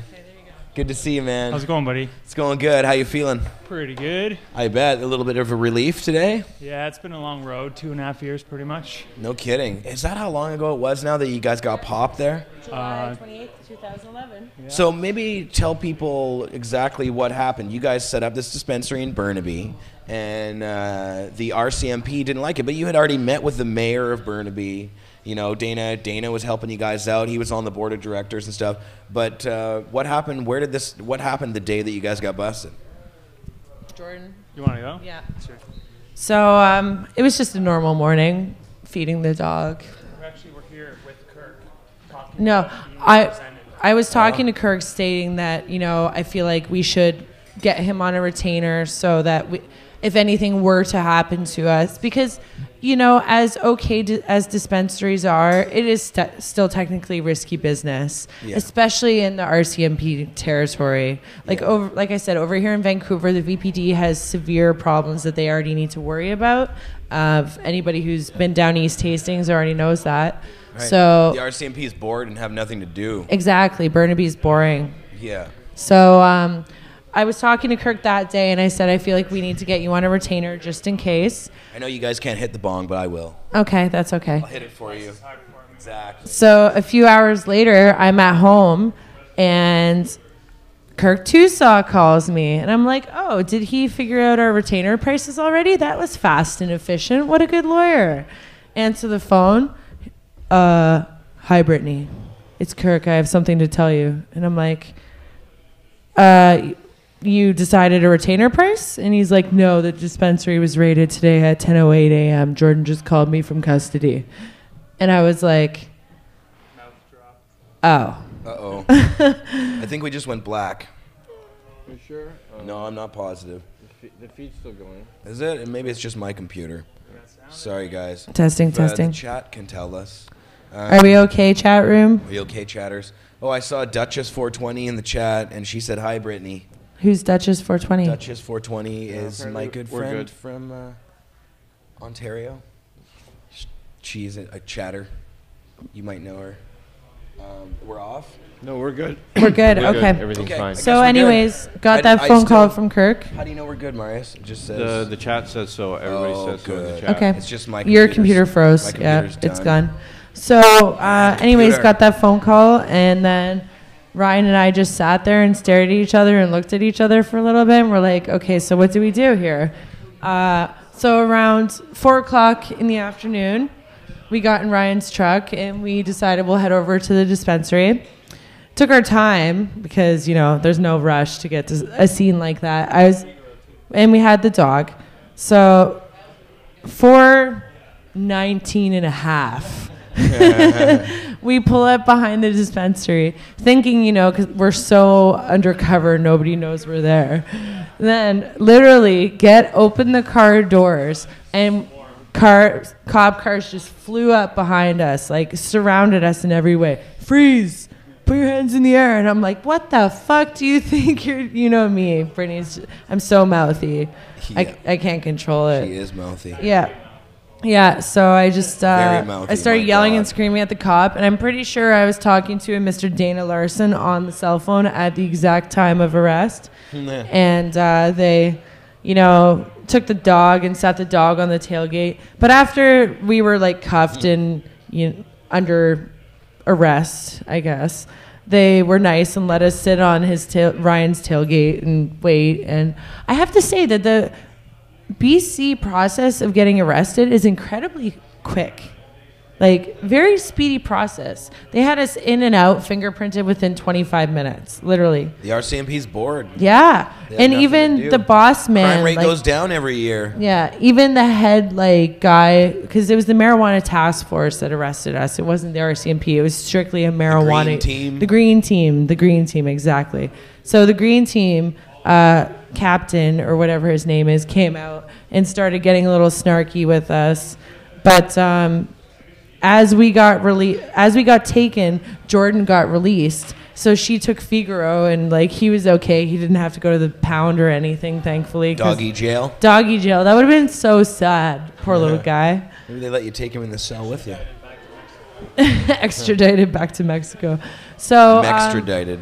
yeah, then 2.5 years later, here we are. Court decision day yesterday. Yeah. Yeah. Wow, it took 2 years. So, but it was a success for sure. Huge success. Yeah. It was a big But yeah, success. as I was saying, when we were arrested, after we were cuffed and they read us our rights and whatever. We were talking to them basically like, are you proud of what you're doing right now? Like you're taking medicine away from patients and whatnot. And Yeah. pretty much their answer was, we don't choose our jobs. Our boss tells us what to do, and we go conduct that. We're just order, right? robots, man. Yeah, exactly. If Yeah. it's illegal by law, they have to enforce So it. get a new fucking job, idiot. Yeah. And if Sorry.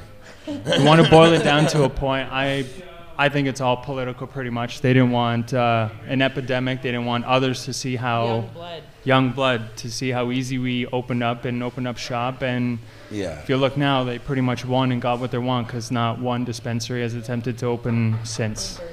No, it's true. They really put the chill on. Well, and because I mean, it'd be crazy to open there because they'll just come through and fucking stomp all over them. So. Yeah. Exactly. They did us. No, and the RCMP has done this in a bunch of different locations in British Columbia. You guys weren't alone in all of this. There's other Definitely people. not. New West, other people New got West popped. is next. Their court date's Right, gonna and be Randy pretty Kane soon. was one that Kirk brought up in court. He got popped before on the island, right? Yeah, so the RCMP don't like no dispensaries, No. but it's weird. In some places, they are being tolerated. Some RCMP, Maple Ridge. yeah, they're still tolerating them. But of course, here in the city of Vancouver, they're totally cool with them. We have 30 or more of them. New ones pop up every hour virtually.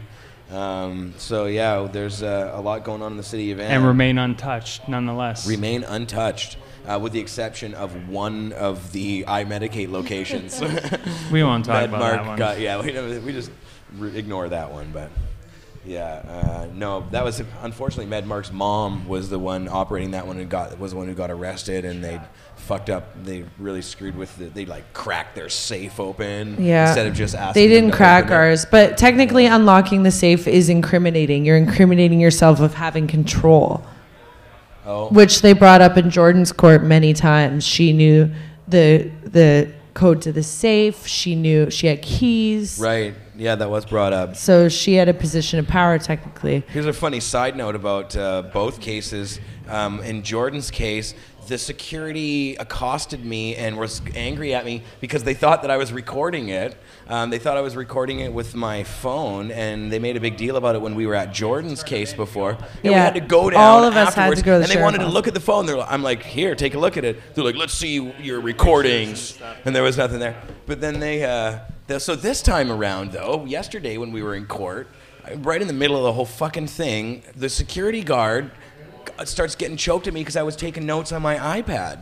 Which is allowed. Which is totally allowed, and I already asked about it. So he's all like, you can't do that. And he's like, you, outside. I was like, what? I was like, what's the problem here? And so we went outside, and he's like, you're not allowed to do that. I told you to turn that thing off. And he didn't tell me to turn it off, and or I would have turned it off if he told me to. And so it ended up escalating. He called somebody from down below, and they're like, you have to have an official pass as a media person. You could get one of those. But that's not actually true, because when I went downstairs afterwards, I asked them again, and they said, no, you don't have to have a pass. So, fuck. They're just, I didn't want to power argue tripping. with the guys. It's not surprising. The judge looked like she was kind of annoyed with the security. The judge was cool. Was hilarious. I loved her. Yeah, she she kept seemed- smiling Yeah. and making jokes. Like Jordan's judge was serious. Do you remember how serious that court case was? Yeah. It was tense. Yeah. Like, No, it wasn't. I was uncomfortable in that Definitely room. wasn't as cool as this one. This judge But Jordan's lawyer was not a medical marijuana lawyer. He didn't really know anything. No. He kept screwing everything up. He didn't even know what the MMAR program was called, or he didn't even know what the word MMAR meant. I know, and then Kirk threw the book at them. Yeah, that was bad. Yeah. But, we got what we wanted technically. But he kind of screwed you, that lawyer, because I know. by We him would have gotten fucking the case up. They basically matched up. We would have you gotten guys an and Jordan. absolute discharge Yeah. completely. 100%. No You probation, were no pretty nothing. close though, so I have to call my probation officer once a month, right? Like, yeah, not a big deal. whatever. Not a big deal. Giving up weed for a year, that's not going to be fun, but we'll see. Yeah. Yeah. Well, just don't do it on camera. Yeah. Well, we'll see about that. All I have to say about the whole situation is the more and more dispensaries open up in Vancouver, it just pulls on my heartstring just a tiny little bit. But, that Metrotown location was such a key location, traffic-wise. It was just such a good location. We found a landlord that was like, sure, It was right you across can, from Metrotown. yeah, sure, you can dispense from us. We don't care. Like, our landlord was really, really cool. And after the raid, we turned it into the Metrotown hemp shop. And if we couldn't make rent that month on time, he was completely lenient about it. Because it's expensive. Like, our lease was $3,200 a month, tax included. Yeah. So trying to sell, like being a small-time bong shop, cannabis culture, no room for profit. Cannabis culture has got it going on. And you also, like going into retail, you have to expect at least 2 years before you can turn a profit successfully. Yeah, no, it's totally true. So I couldn't wait the 2 years. We literally turned it into a bong shop to try and pay some of the bills while we were there. Yeah. That's tough to run out there. Yeah. Yeah, Burnaby's kind of dead anyway. But Burnaby it was is good. dead. It was good for the dispensary because there's a lot of people in need there. And you know, SkyTrain access. That location yeah, was that so good. key. But Like, for a bong store, it's a little bit more tough because. and we were too high class looking for a bong store. Like, do you remember how beautiful that dispensary was? It was a nice spot. Yeah, we put lots of renovations into it. It was gorgeous. Yeah, it was. Great dispensary, pretty not nice. so good retail. So I just got a funny message from the cannabis champion of the universe, Matt Murnau. It says he's asking if we're still doing the show. He says he'll Skype from his bathtub. Oh, okay. Well, give me a minute. Like, we can step out Now, here this should be funny. and let Matt Murnau do his thing. Well, Thank yeah, you we for can, having me. Yeah, oh, of course, Brittany. I'm so happy to have you on the show. No worries. We'll have a bit Yep. of reporting up on the cannabis culture about your case tonight. And I'm also debating starting a one-woman paparazzi show. I already had Mr. Gary Wintle edit the drawing. Oh, nice. I'm sorry, Jordan. What's Jordan up to these days? Jordan is in fashion school, which she's always gorgeous whenever you see her in Yeah. like beautiful gorgeous. clothes. So she's approaching her fashion career right now, going into it. Yeah. What she loves to do. So good for her. That's very cool. Her probation's over in February because she took care of her case a lot sooner than we Earlier, did. yeah. Yeah. And this is all just by hearsay because we're not allowed to talk. So Yeah, there you go. hopefully she's okay. What did you, what? Say that It's again? all, we're not allowed to talk by her court order. Oh, yeah, you're not allowed to So talk at all. By hers. I talk to that's her, fucked up. her people who we have mutual friends, obviously. Yeah, exactly. And they just let me know how she's doing. Pass and on a message. Yeah, relay Isn't that a illegal? message. Jeez, you're talking about way too much illegal It's stuff. not you're doing. illegal at all. Breaking all your rules. It's not illegal. I'm just allowed joking. to ask how a friend's doing. You haven't broken any rules. I know. I'm 2.5 years of being good. It's impressive.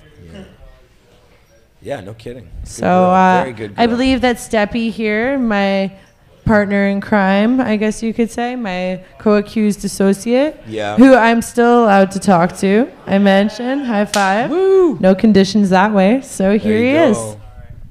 I did. I heard Brittany touch on this subject just as I was walking the door, but I do recommend that anyone who gets in any type of marijuana trouble, please take the time. I know it hurts the wall a little bit, but sink the money into a good lawyer to ensure a positive future, because yeah.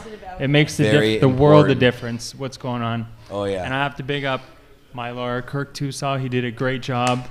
Best He's lawyer, a great man. Best pawn Anyone lawyer who's out in there, trouble, man. look up Tusaw Law. He will help you out. Yeah, if you get busted for a pot crime, You get should make a Tucson commercial case. for that. Yeah. Tusaw Law. Yeah, no, Kirk is definitely the man when it comes to that. He knows his shit, so there's no doubt about it. When the difference between Living proof. the presentation he made and the presentation that Jordan's lawyer made. Oh man, I wish I was that we- gasping and like groaning and like. I wish we did have cringing film. when Just the Jordan's case was feeling, going the on. difference in feeling in that courtroom was severely uncomfortable. what the fuck Were he you was talking uncomfortable about, in our so- courtroom? No, not really. No, I saw you crossing your fingers, but I was crossing my toes. When the decision was coming. I know, but Part when they go positive no, negative no. The Positive, prosecutor, negative. the government prosecutor who was used in Jordan's case was there sitting outside of the courtroom when your guys' case was going Oh, I on. Did know. you notice him there? I know, yeah. Yeah, that big tall guy. they wanted DNA. Can you believe that? Oh, yeah, they One want DNA from you trafficking guys. charge, and they wanted DNA. And they don't want No, that no, anymore? no. She threw that out. She said it was Wow. unnecessary. What the fuck's with that? Yeah, huh? it's crazy. DNA sample. So we'll How do cut. they get it? How do they get it from you? Spit Pluck a on hair? spit on the table. Spit on a table? Take it. Well, at least you only have to spit. Jeremy. So we're gonna cut to Mr. Myrna in the bathtub now. Not cut to Matt in the bathtub. Speaking of, we don't want to see any of his DNA samples.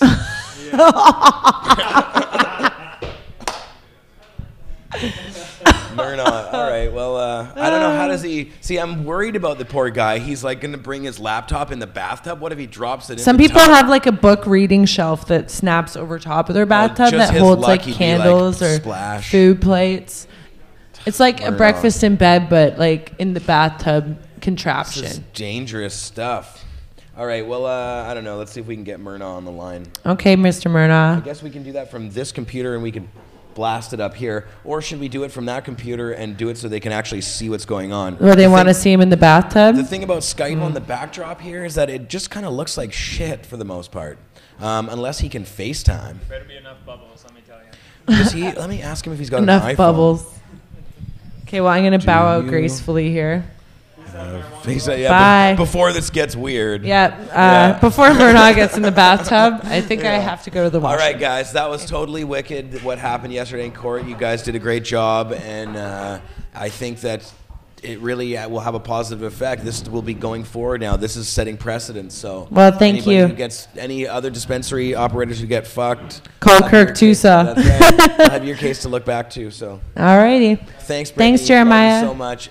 Marius, I had a great time darling. in Amsterdam. Beautiful. I had a great time too. It was so fun. Yeah, Tonight? it was the best. Tonight's the night. Tonight's the night. Celebrations. All right. Okay. Marius, Sounds you good. too. Sounds Thanks, good. Brittany. Thanks, Britt. Britney Anne and Ryan Steppy.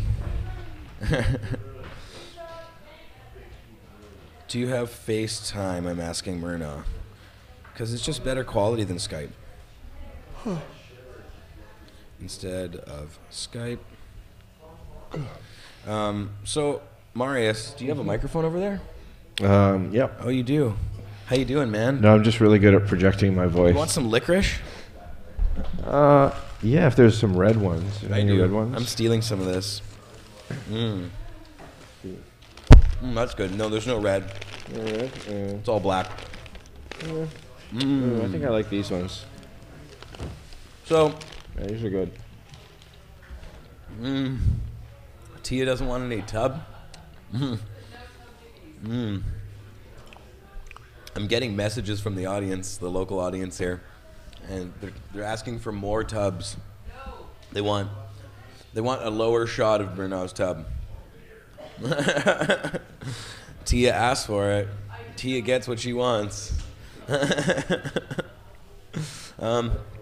Well, he hasn't texted me back, so you're lucky.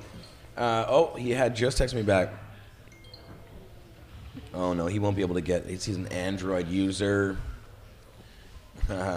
You love it. She's telling me I suck. All right, Skype it is, I guess. But we should play one of these Uruguay videos first. And I somehow have to get this phone up the street to Mel. So I might need a runner to do me a favor. Marius? Maybe. Okay, well, let's play a Uruguay video. Maybe I can run up the street myself in the amount of time it takes to play the video. The first video I want to play, because this show is about the legalization in Uruguay that happened just this week. The Senate, that is, of Uruguay voting on it. I think the president still has to make his vote, but he's a supporter. He was the guy putting it all forward. So, yeah, and they call him the poorest president because he gives all his cash away. Guy seems like a pretty cool guy. So yeah, Marius. BBC is the first one. The British Broadcasting Corporation. Yeah, it's about 6 minutes. Yeah, 6 minutes. That's probably enough time for me to shimmy up the street. Yeah, check this out. This is the BBC's reporting on Uruguay's legalization of marijuana. $1 a gram in stores. Okay. Play it, Marius. Oh, 1 sec. Press the big red button, Marius. Uruguay has passed a law allowing people to grow, buy and smoke marijuana. It's the first country in the world to legalise the full cycle from cultivation and distribution to consumption of the drug. From Montevideo, Ignacio de Licorice reports. This has become a familiar sight in the Uruguayan capital, Montevideo. Smoking marijuana, even in public spaces, has been legal for the last 4 decades, but buying drugs was not. Now the country has gone several steps further. A new law passed by Congress will put the market of cannabis in the hands of the state. It will regulate every single step of the production, distribution and sale of marijuana. Under the new law, people will be able to buy up to 40 grams a month. It will only be sold in pharmacies and only to residents. Uruguay has one of the lowest crime rates in Latin America. But drug-related violence is growing, and the government says it's time to attack the profits of the drug cartels before they become too powerful. establecer cuáles son las reglas para jugar este partido. The current drug market is like a football game without rules. What we are doing is setting those rules. We are not in favor of a law that promotes consumption, and we don't say that smoking marijuana has no consequences or is risk-free. No. No. In this region, near the border with Brazil, a group of farmers is planning to apply for one of the state licenses. Like Fabian, they want to stop growing vegetables and switch to cannabis. This will be a high profitable production if you compare it with more traditional crops. The price of legal marijuana will be fixed and similar to the one on the black market. In other crops, we would need to produce much more to earn the same amount of money. However, not everybody sees a bright and green future for Uruguay. Those against the law says the government is actually sponsoring drug consumption, especially among young people. Mayor disponibilidad de la sustancia. There will be a higher availability of marijuana, and at the same time, the perception of it as a dangerous drug will be lower. Therefore, consumption will grow. This is going to cause us a lot of problems, and the state is not ready to face them. Every day, more people in Latin America, from intellectuals to political leaders, are raising their voice in favor of legalization. It's not clear if the Uruguayan experiment will be copied elsewhere, but in a region racked by the violence of drug trafficking, many are wondering if this approach might offer a new way of tackling and perhaps controlling the effects of drugs. Ignacio de los Reyes, BBC News, Montevideo. Nestled between Argentina and Brazil, Uruguay rarely makes international headlines. It's well on its way, though, now to achieving global renown, or perhaps notoriety, depending on where you stand. It's the first country in the world to legalise the growing, selling and consumption of marijuana. With me is Vladimir Hernandez of BBC Mundo. It's extraordinary, this, isn't it? What's it going to mean? Well, it means that the state now takes full control and establishes a monopoly of the market of marijuana, which is, well, it doesn't happen anywhere else in the world. And from now on, the government is going to establish a system where it registers who can consume marijuana, it licenses producers and allows companies, in a way, to grow marijuana, distribute it and sell it all in a legal framework. And also, they're keen to say, they will guarantee that the marijuana being sold is actually a good product. Is there much marijuana grown there at all, if any? It is estimated that in Uruguay, the market, it's difficult to know the quantities of it, but the value of it has been estimated at about $30 billion, so it's quite significant in a way. But this will generate money for the government. Why are they doing this? Well, they're doing it for the main reason, they're saying they're answering the demands of the population of this recent wave in violent crime related to drug-related traffickers, crime, people trying to buy it from really places where are quite violent and unsafe. And this has taken them to say, well, the war against drugs, the policy of using armed forces against drug traffickers doesn't seem to be working in other places because that leads to more violent deaths. So they say, well, why don't we just legalise marijuana as a first step, because it's seen as a soft drug, to see where can that take us in the war against drugs. But it's a step up, isn't it, to say that you're actually going to encourage people to start farming it and distributing it, and how won't this massively increase consumption? Well, that's the main worry that many have. It is said that recent polls say that 2/3 of the population are against this measure itself, but the government says that not anyone can just grow marijuana because they want. There are limits to what people can control, can grow for personal consumption, and also there are licenses to be handed over to farmers who now want to come into this business. But also the government's going to get a new revenue out of this because this will be taxed, and all that revenue is going to come to the government, which they say is going to be reinvested in rehabilitation centres. But even when, you know, drugs are sold on the black market, it's difficult to control. If it's sold just openly and it's part of your domestic trade, then, you know, how can you stop an older brother passing it down to a younger brother? And parents are going to be very worried, aren't they? Yeah, when I was recently there in Uruguay, especially in rehabilitation centres, they would say this policy was doomed for failure, because how do you control exactly?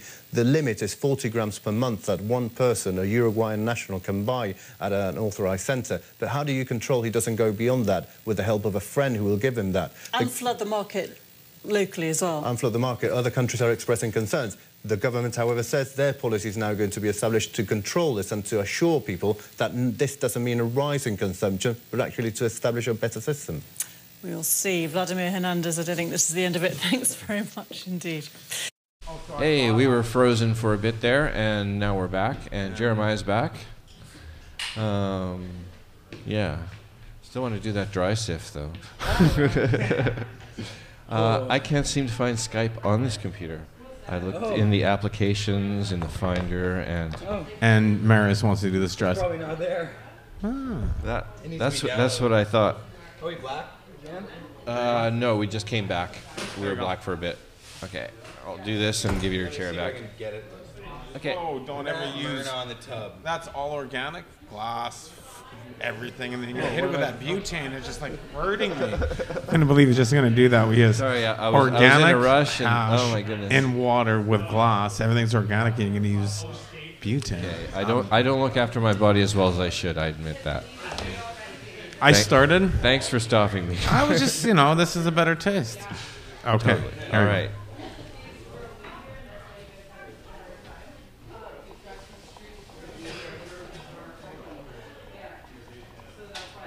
Oh, Lord. Here we go.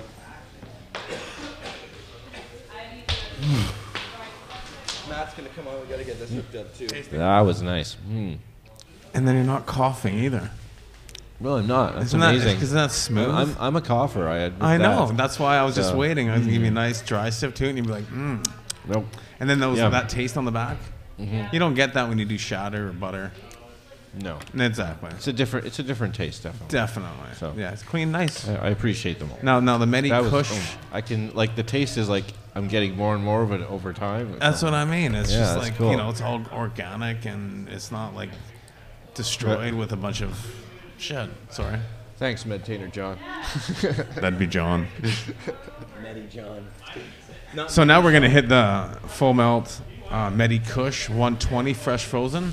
Oh, and the video that we did with nice. Bubble Man, the water was rose color. It was quite amazing. Yeah. And I think you got to try that the other day, didn't you? Didn't I give you that? Yeah. It's possible. It's also possible that it was so strong that I just completely forget. Both of those things are possible. Either that or I didn't, because I don't remember anything. I think it was when was the this? night of the Christmas party. Oh, I do remember smoking on some of your fine product that night. Some Medi. Yeah. So. That was probably the time. My so how computer did seems to be having issues, but we're not live, are we? Oh, we're live. Oh, nice. I know why it's on the. Yeah, we're cool. Yeah. Did you go for a nice jog? Brother. Did that? I treat went you for well? a nice jog up the street. It's very wet out there. That's why I'm not wearing my glasses, because they're covered in. Oh, they got a little bit of slime. Yeah. I realized the traffic up the street. I thought maybe because you were like in the middle of the road doing something like lost in Vancouver. Giving hemp maybe. seed my cell phone. She's going to use it as a camera to take some photos. Have you blacked out in Vancouver? Have I blacked out ever? No, just in like. Oh shit! Yeah. Okay, we're gonna lose that. Yeah, no, that's definitely a regular thing for me when I get really drunk. I black out. Yeah. And I have no idea what I've done. And then I hear the stories the next day about the crazy and often embarrassing things that I've done the night before. And I always feel bad, They're called memories. Yeah. No, they're not memories. They distinguish you, actually. I don't have them at all. It's like memento. I remember that time. Yeah. As long as there's no videos, it's okay. See, I'll never forget your first time in Amsterdam, even though you have. There you go. So it was you who roofied me, was it? I didn't know you had landed. I was busy at the Cannabis Cup enjoying myself, smoking some fine herb. All right. Well, Marius, we have more videos to play. Alrighty. So we played BBC. Did you play any other videos or anything when I was gone? No. No. Well, why don't you throw up the CNN one next? CNN. This is CNN's coverage of the Uruguay legalization. The 22-page bill. Just a little One clip. sec. Sorry about that.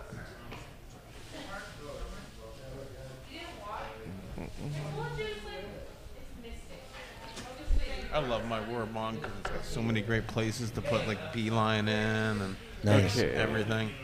You got a lot of pockets. It's on now. We're good to go. Nice. Okay.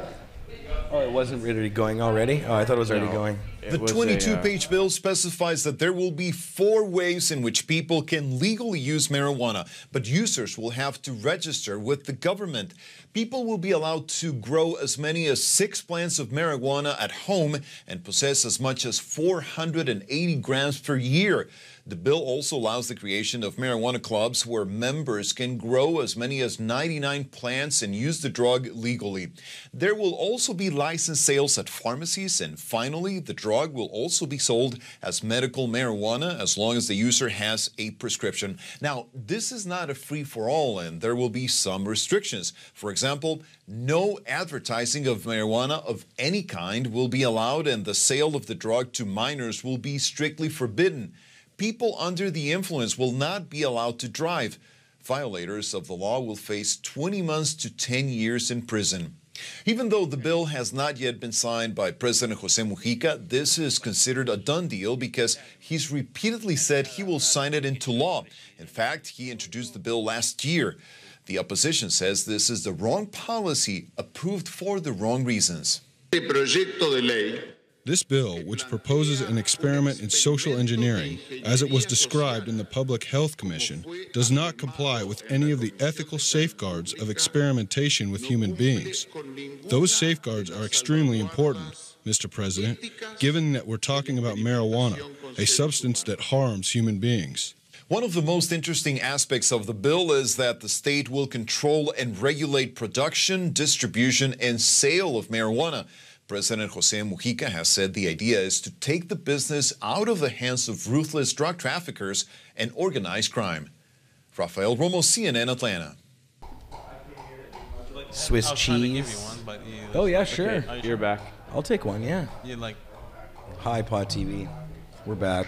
We were just discussing how you wanted to. I would love to have a puff out of that thing.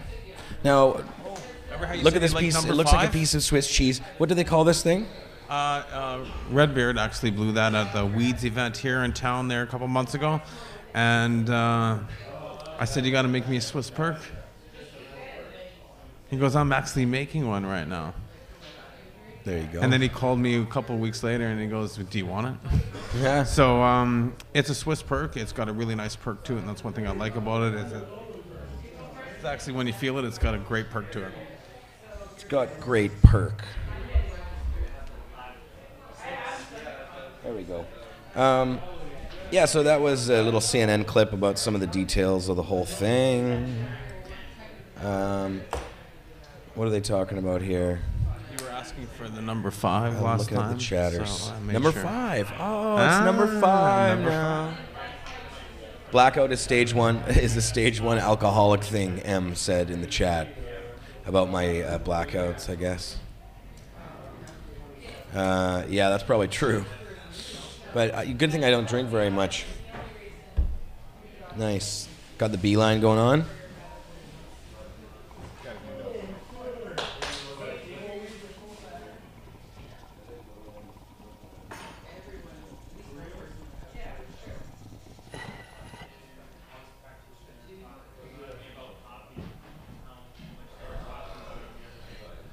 Beautiful.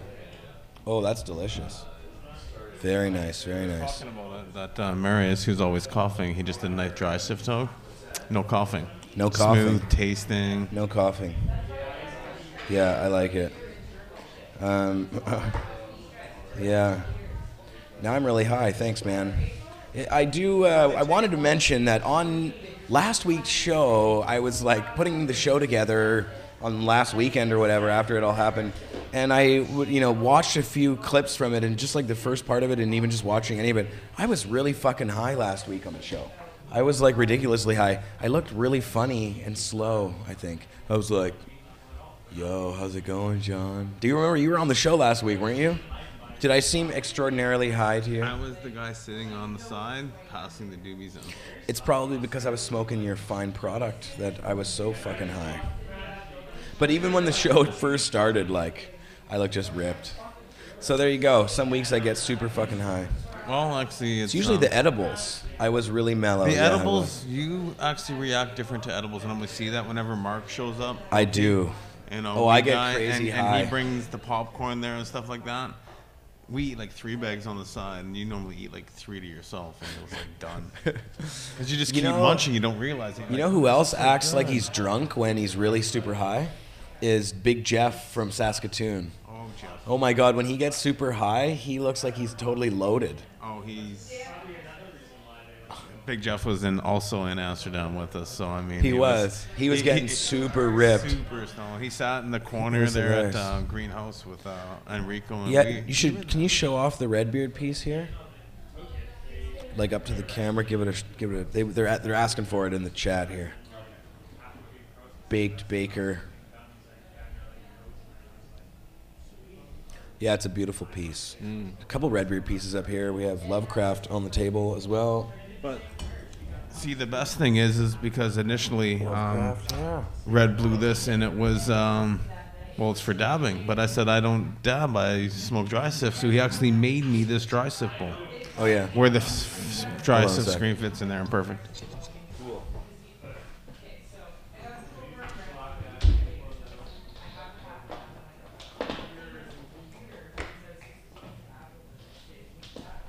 The cord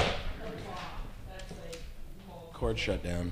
Forgot to plug that fucker in. So we're still live. Plugged but not plugged. I see your medtainers there.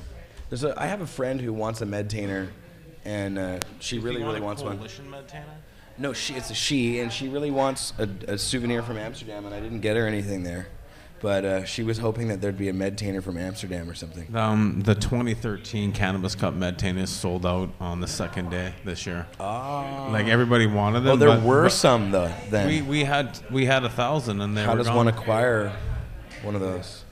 They're out there. You find someone eBay? who bought one, and you try and get one from them. They bought them up, huh? They got sold out. Yeah, they were sold out this year. It was great to see, just because, well, they work.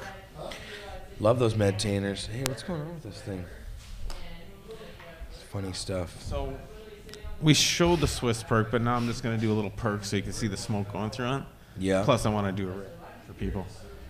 Do it. Do that shit. All right. So, but as we always, got more videos full to play melt here dry real sift. quick. Marius, do you want to load up the next video? The next video is from something called CCTV, not related to cannabis culture. Nice, there you go.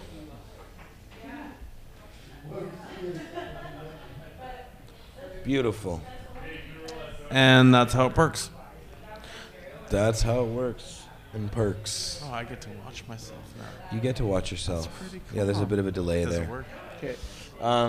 So this is the CCTV video. Now, I'm not actually sure what that is, but I found this one on the internet, and I thought it was funny because it has an interview with. It's not a bad interview. The gentleman from the I can't remember the name of the group that he's from, but it's a drug policy reform group in the U.S. They're looking at the example that Uruguay is setting, and he's talking about how it's ending prohibition might seem counterintuitive, but he uses an example I've never seen done before. It's kind of an interesting one. I'll try and throw it up on the big screen, but yeah, this is a funny little clip here. Let's play this, Marius. See if you agree. If you've ever seen anybody describe the drug war or drug war reform with this example. Okay. It's kind of interesting. And for more on Uruguay's move to legalize marijuana, we're joined by Sanho Tree. He is the drug policy director at the Institute for Policy Studies here in Washington, D.C. So what do you make of this move to legalize marijuana there? It is historic. Uruguay is the first nation in the world to actually legalize the production, consumption, and regulated sale of cannabis to adults. And it's counterintuitive, as most solutions to the war on drugs are. That is to say, the obvious solution of being tough and these knee-jerk solutions tend to be the wrong solutions. They're counterintuitive. And what I mean by that is, here's a prop I use when I lobby. This is a children's toy, right? And it's obvious that if you want to extract yourself from this, if you're stuck, you pull. But the harder you pull, the stucker you get. And it's counterintuitive to think that you relax a little bit, even push in, that's how you get out of this mess. So what are the possible risks and benefits, though? You talk about the benefits of this is that it takes the money out of the economy. The reason organized crime is involved in drug trafficking is not because drugs themselves are inherently valuable. They cost pennies to produce. These are minimally processed agricultural commodities that are naturally worth very little. But because our politicians keep escalating the war on drugs to trying to get tough, it increases the risk to the drug traffickers. That allows them to charge a tremendous and astronomical risk premium to the next person down the smuggling chain. So that's how you transform a relatively worthless pile of vegetable matter into something that is so priceless that people are willing to kill and die for it. And what the Uruguayan government has done is basically say, okay, we're going to take this risk out of this economy. We're going to have a state-regulated stores and prices at about $1 per gram, which is about $28 an ounce. When you think about in Washington, D.C., if you were to buy marijuana on the black market, it would cost maybe up to $400 an ounce. That is not a natural price. That's an artificial price. Will this put the drug dealers out of business? For those that are dealing in marijuana, yes, you will not make money doing this. And that's the important thing for this moment in time. Uruguay sees what's happening in neighboring countries in terms of organized crime moving in, not just with marijuana, but the same people who sell marijuana also sell cocaine and also crack and other forms of cocaine that are much more dangerous. And what they've done is separate then the dealer from who sells marijuana may as well sell you something addictive, more powerful, because they want to maximize profits. So the state says we're going to break that link between the so-called soft drugs and the hard drugs. And so that people will no longer have to go to dealers in order to buy this stuff. They can go to pharmacies, and they won't be tempted by street dealers trying to lure them into harder drugs. Sanho Tree, I know everyone around the world, especially in that region, watching that legislation. Thank you so much for joining us. It continues. We're back. Ah, nice. So, yeah, the little Chinese finger trap thing has the drug war. It's kind of funny.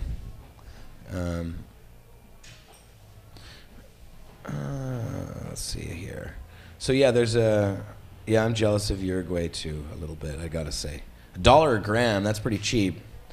For those who just stumbled into the lounge, Uruguay legalized marijuana, and they're charging $1 a gram. Is street price. That's what it costs in Uruguay. Well, that's true. So it's the same as, because if you went out here and bought a gram for $10, the government says it's $10. It's the same in Uruguay. They said it's $1 a gram, but that's what it is. It's like $10, I guess. It's just. Well, what's the conversion rate? That's really what's important here. So if you convert the money and it's like 10 times worth is 10 times as much here, then $1 a gram is essentially the same as $10 a gram. I don't know the price conversion. I'm going to learn it because I'm going to need to just send them some quotes, right? When was the last time you were in Uruguay?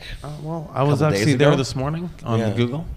Yeah, I know. I Google surf all the time, so I get to visit countries every day. That's the best thing about Google. I'm on vacation always. Oh, really? I thought that you had a magic carpet that you were flying around on. I do have a carpet. It's a big dry sift carpet. No, it's a medi. It's a nylon it's a medi bubble bag. cloud. We call it a medi cloud. I know you have some kind of crazy traveling. I'm actually going to look up the Uruguay. Every country in the world, this guy, you do go to. Are you going to Barcelona? And you are going to. Well, that would be March, and that would be Metrotown and Cannabis, and it's something that needs to be there. You were in Amsterdam too. Amsterdam, yes, I was. Amsterdam was fabulous. I was there with you. You were lost. We found. It was funny. Yeah, it was Barcelona a great event. Should be good. I think the best thing about High Times this year for me was all of you guys there. It was like the bigger family from Vancouver was also there with the other families that we're getting too used to, like with the TY events and stuff like that. Yeah. We're getting used to seeing all these same faces all over the world, which is, I think even what Milo was saying from Buddha Seeds is it's one big family that gets together every couple times a year now. It's a great event. Hell yeah, man. Hold on here. Oh man. Yeah, so that's funny. I did like the High Times Cannabis Cup. It was pretty cool. It was a good event. It was some things that obviously are done a bit differently than some of the other expos and stuff, but of course, I mean, like the search is what we already talked about, and what you didn't talk about, the first birthday search actually was Bubble Mountain's Fresh Eddie's booth. They went in the back and checked everything out there and stuff like that, because he was out there educating people on the bubble hash and stuff like that, and people were showing up and doing dabs on the D-nail he had there. So it was from Metrotown being right across from that, we watched that whole thing, and of course there was no problems there, and that's when they went over to the Delta 9, and that's when they got kind of hauled They out. got popped. Well, Yeah. weren't they giving away puffs or something though? And that's I the illegal don't thing. know the whole story behind it. I was working MedTanner. Right, exactly. And Yeah, that's just- I do remember that's all you running speculation, by by the me, way. going, "Hey, if I'm not back in 5 minutes." Yeah, I was like, Brittany's tell holding it. Jody I or gotta tell run. Jody I got arrested.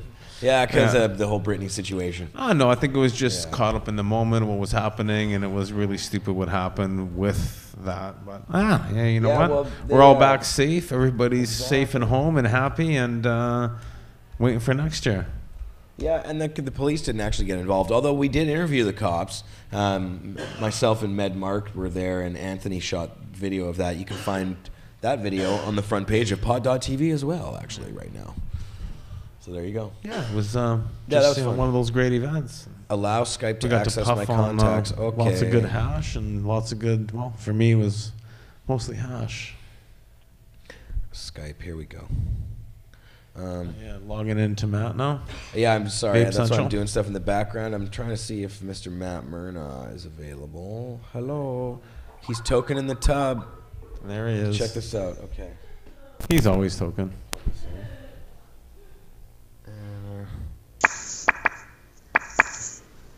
Oh. What's going on? Is that him? There he is. Mr. Myrna.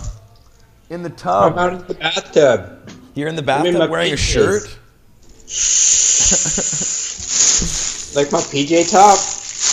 That's what your, is that like your smoking jacket? He wears a full outfit in the tub usually. Matt does. He wears like jean shorts, several pairs of underwear. Well, he's got to be His comfortable, right? long johns, socks over top of the long johns. And I've done a that pair of look. boots. Do you put like bath bombs Gum in the boots? bath with the water too, so it fizzes around you? I do have the boots too. He's got the gum boots on. Yeah, he's got.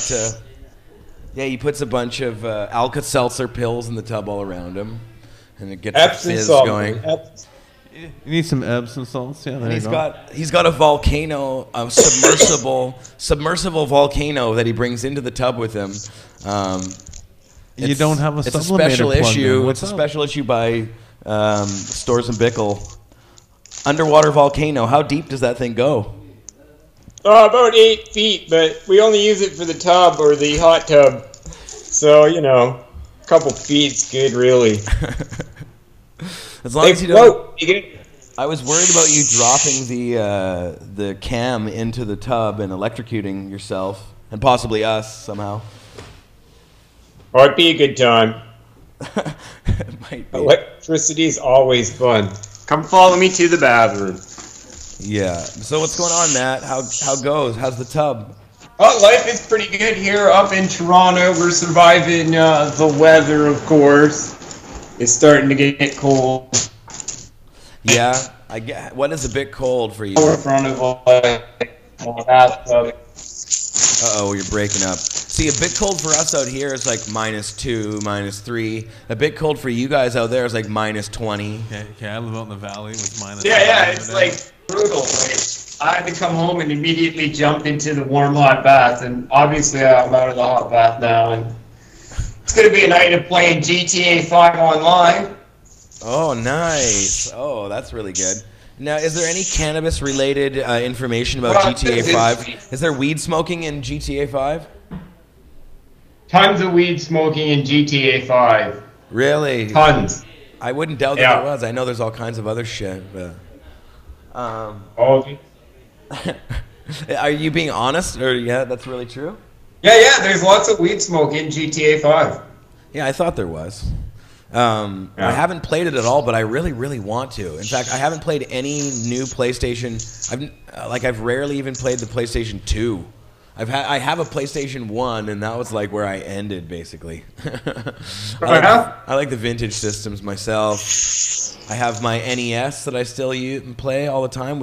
I have like several light guns and play a lot of Duck Hunt. I remember my Atari 64. It was quite awesome. You have a 2600 Atari? Is No, that I what had you the said? Atari 64. Oh, Atari 64. Yeah, come on, we're gonna go back in the days. You know, the Nintendo. right? And then I think it was like You in just made all that 1980. shit up. Oh no! Then in like 1988 came up with the first ever Apple IIc Mac computer. And that was that. Oh, the Apple. You had an. I The had an Lisa? Apple I didn't IIc. see who you talking to. Oh, that's Johnny. Johnny B is here. Medtainer John. You know. Very John. cool. Oh, you can't see. Oh, you're looking from here. So let's give you a little view. Hey there man, you go. how you doing, dude? Hey man, how's it going? That's always good seeing you. Welcome Always to happy when I Bathroom. see another smiling face. That's right. So Matt, what's going on out in Ontario there these days at Vapor Central? You guys got your show going on. I know you were supposed to have the constable who was basically harassed by the RCMP for smoking on the job using his done. medicine. Yeah, that was. But he. And then he got stun gun. Yeah, so he didn't come on your show, and then I guess the reason he didn't come on the show is because earlier that day he had been stunned or something. Well, he had been told by upper brass at RCMP not to talk anymore to media. And then the latest news with that fellow was that he was stunned. He got the stun gun, I think, on Tuesday. He got stun gunned by when they were arresting him for assaulting a police officer. That guy's in a lot of hot water, unfortunately, and could use some downtime, that's for sure. Well, do you think that they're unfairly targeting him? And like, because this is one of those bullshit police things where they set a guy up, stun him with the fucking stunner, and then say he assaulted a cop, which is what they always say. But I mean, or did he actually, was he out of his mind, going crazy and throwing punches at cops? Yo. I'll bet money right now. I don't know what happened, but I will bet money right now the charges are withdrawn in 18 months. Yeah, you're probably right. Like, I'll put money. Hopefully the chatters can hear you out there. How is that? Marius, are you watching the chat to see how that sounds? Can they hear Mr. Murnau right now? He does sound a little blurry to me, too. Matt, how's your internet connection there on the boonies? Yeah, my internet seems to be pretty great. I see you guys. Fantastic. Understanding what he said. Okay. You're making jokes about it. Yeah. I don't know why Skype is so shabby, but I've been using FaceTime lately with my Apple device and linking up with other people that have Apple devices. And man, that FaceTime works really well. It's really clear. It kills Skype. Skype's totally shit these days. But there you go. That's you're an Android guy. That, guys, but, What's that? sorry to hear that. One of the other projects out of Ontario I'm going to start is trying to harmonize the provincial and federal legislation for nurse practitioners. I just finished phase 2 of my mission. You're so and on the third phase now, we are trying to collect the documents. Am I choppy? Yeah, you're super choppy, man. I can barely even hear you. All right. Yeah, I'm not sure what's going on there, but uh-oh, there we go. Yeah, maybe we should do a little restart. Yeah, that was a little too choppy for my liking. But yeah, let's see if we can get him back in a second. Why don't we play a video first, though, and then we'll attempt to get Matt back on the line. Okay. I got the next one set up. Next one From is the Young Turks? Yeah. Okay, yeah, play this one. Young Turks. This is one of my favorite internet shows. These guys are cool. This is their take on the whole Uruguay legalization thing. Sweet. All right. Love that stuff. Thanks, Marius. Throw it up. Uruguay has legalized marijuana. It is the first country that has legalized marijuana. Now, Portugal...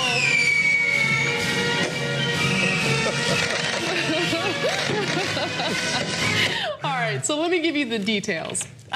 Earlier in July, Uruguay, the lower house in Uruguay, had already approved a proposal to legalize marijuana. Just recently, the Senate also approved that proposal, and now they're just waiting for President Jose Mujica to sign it into law, which is likely to happen because he has been on the record being very supportive of it. Now, this is really fascinating because it turns out that 2/3 of people living in Uruguay are actually against the government legalizing marijuana. But the politicians don't care. The president doesn't care. They believe that this is the only way to actually help people who are addicted to drugs, who are addicted to marijuana, if addiction is really the right word to use in this context. So I think that it's a bold move by politicians, and it's the right move by politicians. When is the last time you heard that in regards to American politicians? Never. No, almost never. The only part that rings true is they didn't care what the people thought. That's true. That does sound American. Yeah. All right, no, but look, this actually makes me like Jose Mujica even more. Because it's a bold move. He's absolutely right. We know it because of the case of Portugal, common sense, everything else, right? But here, 2/3 of the people oppose him, and he's like, yeah, okay, I think I'm going to be proven right. And I was elected to lead, okay, and not to look at polls and consensus. He's otherwise very popular, by the way. And Uruguay's economy, even though he's far more of a leftist than anything you'd find here in the United States of America, right? And so, like, our right wing would be like, oh, yeah, Brad destroyed the economy of Uruguay, didn't he? No, he didn't. The economy is actually doing really well and improving. So it turns out progressive policies work. And he knows this is going to work based on the facts. So he said, I'm going to do bold leadership here. I love it. I love the bold leadership. And, you know, I didn't know this. I thought that Portugal had legalized all drugs, but they actually have not legalized drugs. They have decriminalized drugs. So in Uruguay, there are regulations. I should note that because it's very important. So you have to be licensed and registered in order to buy marijuana, and you can only buy 40 grams of marijuana a month, which in my opinion is a huge amount. So you'll be fine. You'll be fine. Only 40 grams. Only 40 grams.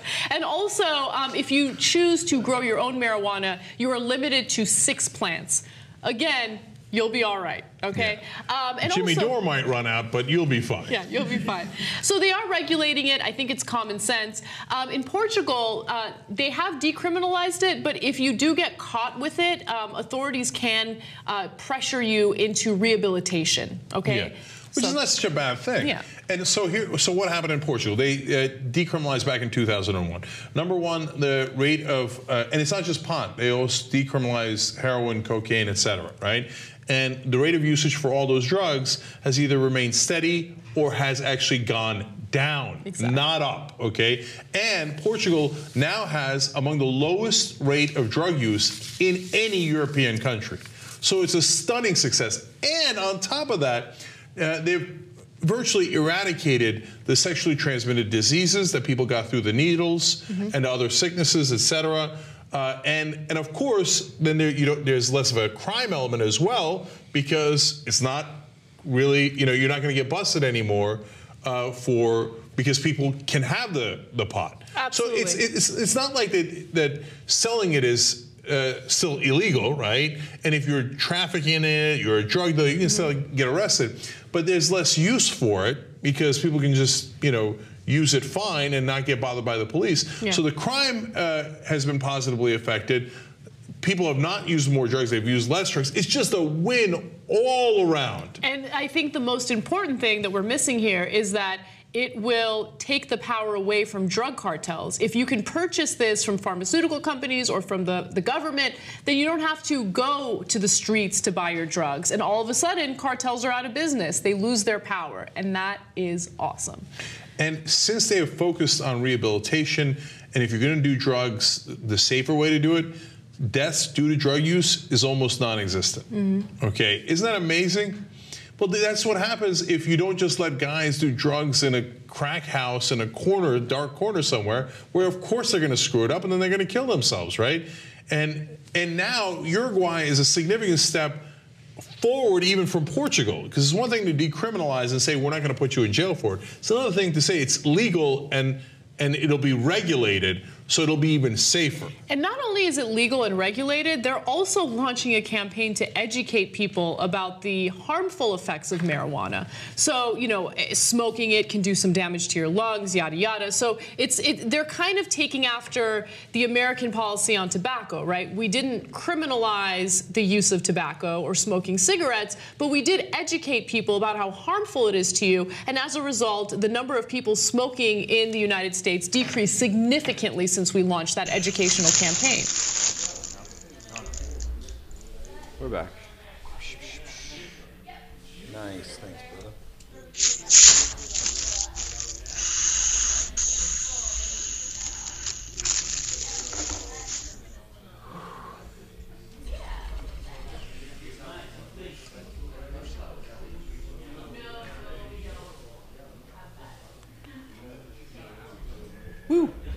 that was a nice bong rip.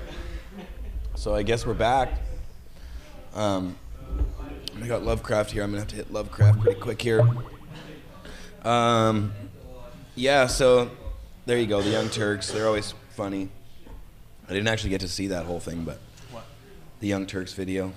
We were busy eating licorice, Watermelon's licorice. I know, it's so good. So where's Watermelon's licorice store if people are in the city of Vancouver? She's on Commercial Drive on the right-hand side, just before Venables. I don't know By the big ice cream gelato place? No, down at the bottom. Oh. That would be first, right? So Venables is where we make a lot to go. It used to be the Dutch Girl chocolate shop. Right? There you go. Right beside her is Britannia Sushi. Oh, okay. Britannia I know Sushi's exactly. down there, I'm pretty and sure I know exactly what what else? it is. There's Sunrise Pizza, and we got Murnaugh back on the big screen here. Matt, how you doing? I'm doing excellent. He's puffing on a vapor bag. That's from the submersible volcano. The bag itself is also waterproof up to like 30 feet or something, right? It's true. It's true. They should have something like that. They should have underwater vape pens. Those, can I have another one of those licorice balls? The balls. I love the licorice balls. I know. They're good. The best part about that is Watermelon. She was like, give me all these different flavors to try. Then she handed me these balls. She goes, you're going to like these. And then I was like, what about these? These are good too. We're eating licorice, man. And when you're eating licorice that's this good, you can't talk because your mouth is like watering so bad. Shouldn't be eating on the air probably, but that's so delicious. It's licorice. That's like the first faux pas, eating on the air. I know. They always say that. But I remember watching an episode of the Rush Limbaugh show for some reason when I was like 11 years old on Fox. And he's like, I'm going to break this faux pas. I'm going to be on the air and I'm going to eat a steak. And he ate a steak on the air and he just sat there and ate a fucking steak. And I was like, that's good television. So ever since then, I've haven't Are had you problems sure it eating. was a steak and he wasn't popping pills? You were 11 at the time. I was pretty young, but pretty sure it was a steak. He might I have don't know. been like, I'm going to pop all these pain pills and none's going to stop me. I had just finished watching Married with Children or something like that, so, or maybe In Living Color. I didn't really care. I remember those days. That's a lot of great. I was about 20. Yeah, I was 11. So, Matt, we caught you in your pajamas tonight, but what have you been up to these days? I know you do your show every Tuesday. Well, I've been pimping the Marijuana Smoker's Guidebook. It's like the last week before the holiday season is over. And most people buy books online these days. I've been doing very well that way, but pimping books, working on book number 2. Soon you'll be able to send me strains in the mail to review. And yeah. Cool. I'm also going to really amp up my efforts to harmonize the nurse practitioner legislation with the medical marijuana program in 2014. Right. So the nurse practitioner thing, now explain that to people. As part of the new MMPR rules, there's an allowance for nurse practitioners to basically prescribe cannabis. But Matt, tell people what the problem with that is. Well, what we learned was that nurse practitioners can indeed prescribe cannabis. However, provincially, every province prohibits nurse practitioners from doing so. Right. My goal is to change the legislation in Ontario to allow nurse practitioners to prescribe. Right. And so how do you plan on doing that? You just by lobbying... You're trying to change the legislation itself? Lobby the government? Yeah, we're essentially the first plan is to lobby government, and I've been meeting with government. I think I can do it. I mean, legislative change takes a long time. However, the response I get from every MPP I've met, and I'm soon to meet with a bunch of them together next year, has been exceedingly positive. I'm like, I need you to just remove the word marijuana from nurse practitioner legislation. Right. Well, that's a great idea, because opening it up to anybody else besides the doctors themselves is kind of a good idea. Because unfortunately, with this new MMPR system, though it there might be the expedience of having a form that doesn't take days to fill out. It's not like as long as an old scroll from Egypt or something. The new system is basically just sign a signature from a doctor and you're in, kind of thing. But you still have to get that signature from the doctor, Matt. I mean, isn't that also prohibitive itself? The doctors are still gatekeepers, like Judge Taliano said, aren't they? Well, they've already done a couple stories where doctors have said they've told media they refuse to do the paperwork, they refuse to sign under the new program. And just to be a dick, I have written the hospital name and the doctor's name because, if access doesn't improve, I have a lawyer that swears up and down that he will subpoena them. So the more doctors that publicly say they refuse to do it, the better for us, because we'll just get you in the end. But yeah, doctors have said they refuse. One of the things I've just noticed, check my Facebook page. That's my Facebook profile. Someone just left on my page that the College of Physicians and Surgeons in Ontario is looking for feedback in terms of medical marijuana. So you have until February. There you go. So, Matt, recently you got some news about your court case. Why don't you fill people in on the last thing that happened in your court case? You're basically off the hook now completely, right? Yeah, I'm done. My charges were withdrawn about 4 weeks ago. The Crown, the Public Prosecutions Canada has determined via the prosecution handbook that it is not in the interest of Canadians to continue to prosecute me. Right. So that's a victory for us. I have no criminal record. I didn't have to say any guilt, nothing. It was just sort of, we're reading this memo, and that I was allowed to go. It was awesome. I was strutting out of the courtroom, and one of the other people up that day to go before the judge was just like, nice, buddy, nice. Like, nice hardcore criminal, just like, yeah, you just fucked the man. So... I hope to be done with court, and one of the things I've learned for people fighting the MMPR, I want to tell them, take deep breaths, learn to meditate. It takes a long time to get justice served, and that's one of the things I learned in this program. Take your time. Yeah, no kidding. Well, I mean, it all takes a hell of a lot of time. How long, Matt, were you and Paul working on your case? How long did it, from start to finish, from the time you were arrested until it was all done? 5.5 years. Yeah. So, once they get you, you're in for a while.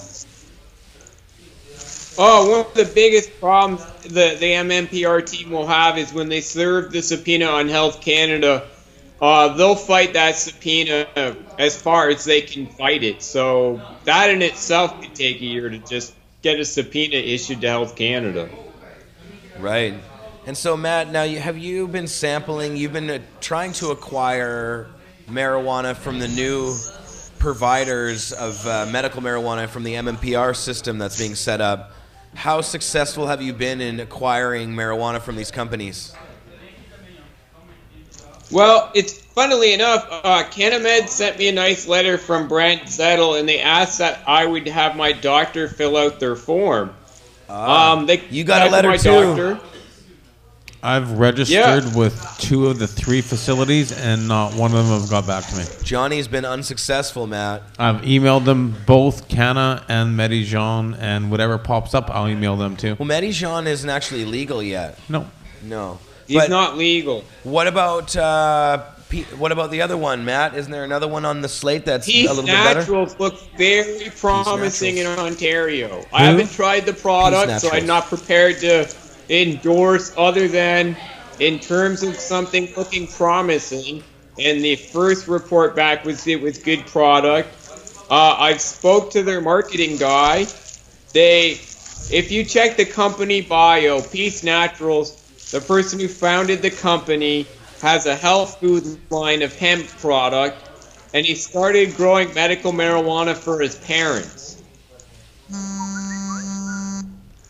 Oh. So. Is that you rattling over there? So you, sorry, Matt, did you say that you've actually acquired some of the product then?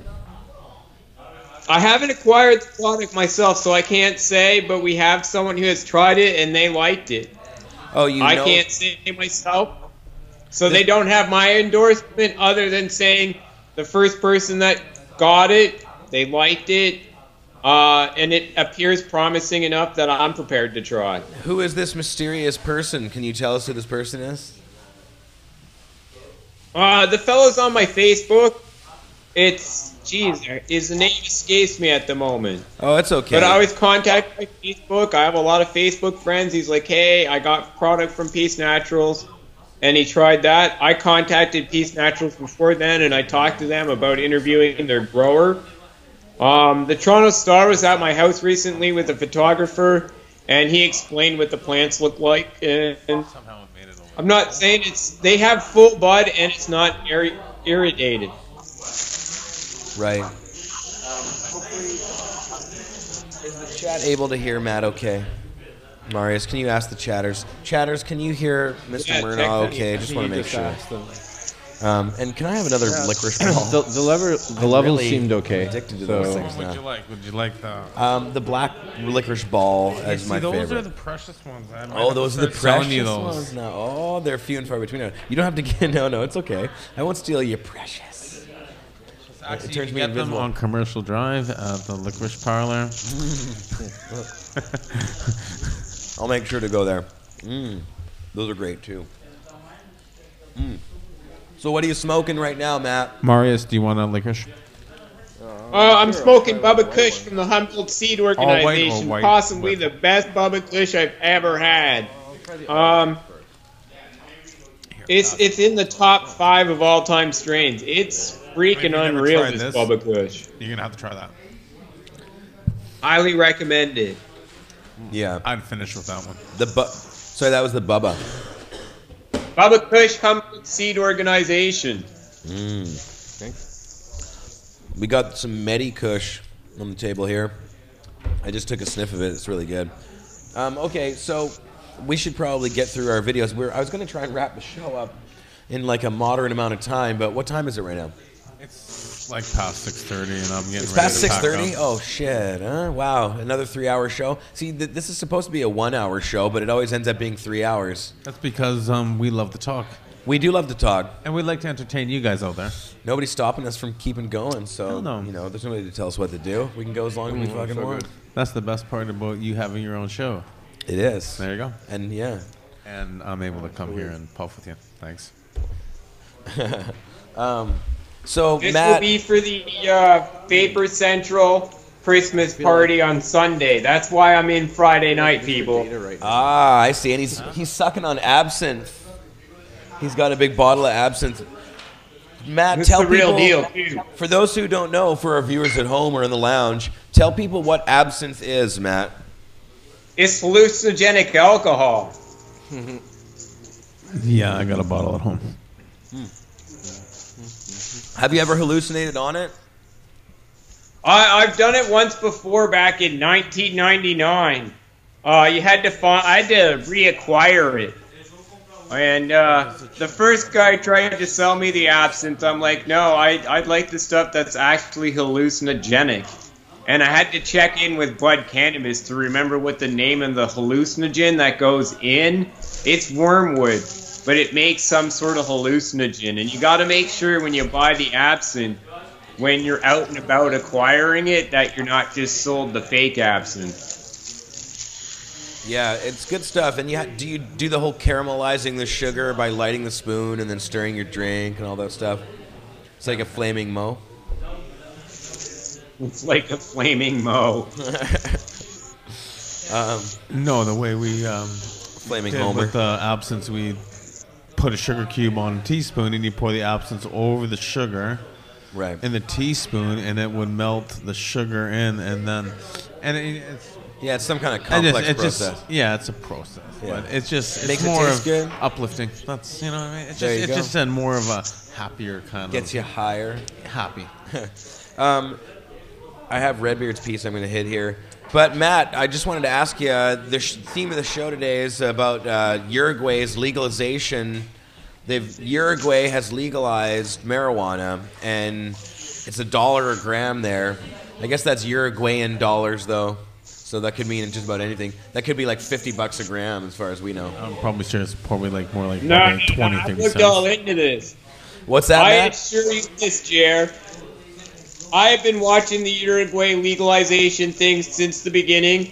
Yeah. I know one guy who's lived in Uruguay for 20 years. I know another person spent a couple years in Uruguay. Should Stephen Harper and the conservative government get reelected, I promise you this, I am moving to Uruguay. That's hilarious. I guarantee it. You're not the first person to say they're moving to Uruguay. Al's going, the Alchemist. He's already said he's going. I said I'd probably join you, so I guess we're going to be a group of us there, Matt. The Alchemist is going to have to split in two to go to Amsterdam. And I know, we were talking about that, right? So we might have to actually have split suites, so it's like 6 months out of the year. We're like, but then, yeah, we're That's working a good on idea. that. That's a damn good idea. We're working on that, Matt. Oh, boys. We're with you. That sounds like fun. Wow. That thing hits so nice. Whoa. Can you show this piece off, too? Just show off the Redbeard piece. Live or are we here? Yeah, no, we're live. We're up here? That over there, yeah. Really? The whole You've been time? talking over here? Oh, I haven't really. I didn't think I was live. Matt is up here. Yeah. We're live there. Oh, hi. Yeah. No idea. Ah, you're hilarious. Can you show this off to the camera? Because it's such a beautiful piece. Show them the little swirlies and shit and the layers. It's just so beautiful. He's showing off my Redbeard piece, Matt. Nice. Redbeard crafted me a fine, beautiful piece. It's called Lovecraft. Redbeard's in the chat too, I think. I won't extend your show any longer now that you know my Uruguay plan. I know your Uruguay plan. I Harper already gets forgot it. reelected, I'm gone. Yeah, so that's crazy. So if Harper gets elected, yeah. Well, and the chances of that happening are, Jesus. I mean, he's involved in this, all kinds of scandals. I'm sure he probably will get elected again then. Canadians love an idiot for some reason. Who? Stephen Harper. I know in Toronto and the GTA, we love our idiots. They'll You know just what? cheat their way through somehow. I think for once, when the votes come out, the younger generation that hasn't, like, I mean, I never voted when I was younger, and I should have. And now that we're seeing that the voting polls and the more the younger generation is stepping forward, and that's what we need. We need all of you between the ages of 20 and 35 voting, and not the people the ages 55 and over voting. And Yeah, then get we'd out there actually and get fucking somewhere. vote. 'Cause Stand pot up for your people- right. You have pot that right people do to not make vote. Pot Yeah. people do not vote No, we usually. don't. I do. Yeah. I've always voted for the I Rain do. Party. I got no problem. But yeah, Get out and vote. The Vapor Lounge Party.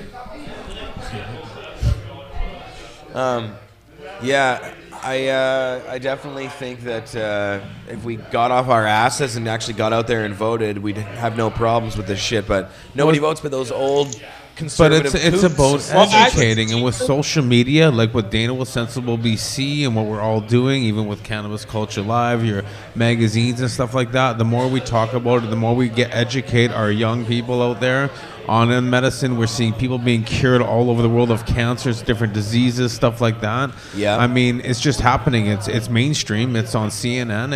It's on your, you know what I mean? It's Sanjay everywhere. Gupta. So we're at the point right now is we just got to keep it going, keep the ball rolling, keep the education going, get the people out there getting involved, and hey, you know what? We're moving forward. It's like I always say, Keep this medicine ball on the go. rolling. It's coming. Hell yeah, man. Hey, That's for and sure. any way you look at it, it's just good stuff. Marius, do we have another video? Yeah, 56% of Californians say they would like to legalize Oh, marijuana. that one. But we're done all the Uruguay videos. Yes.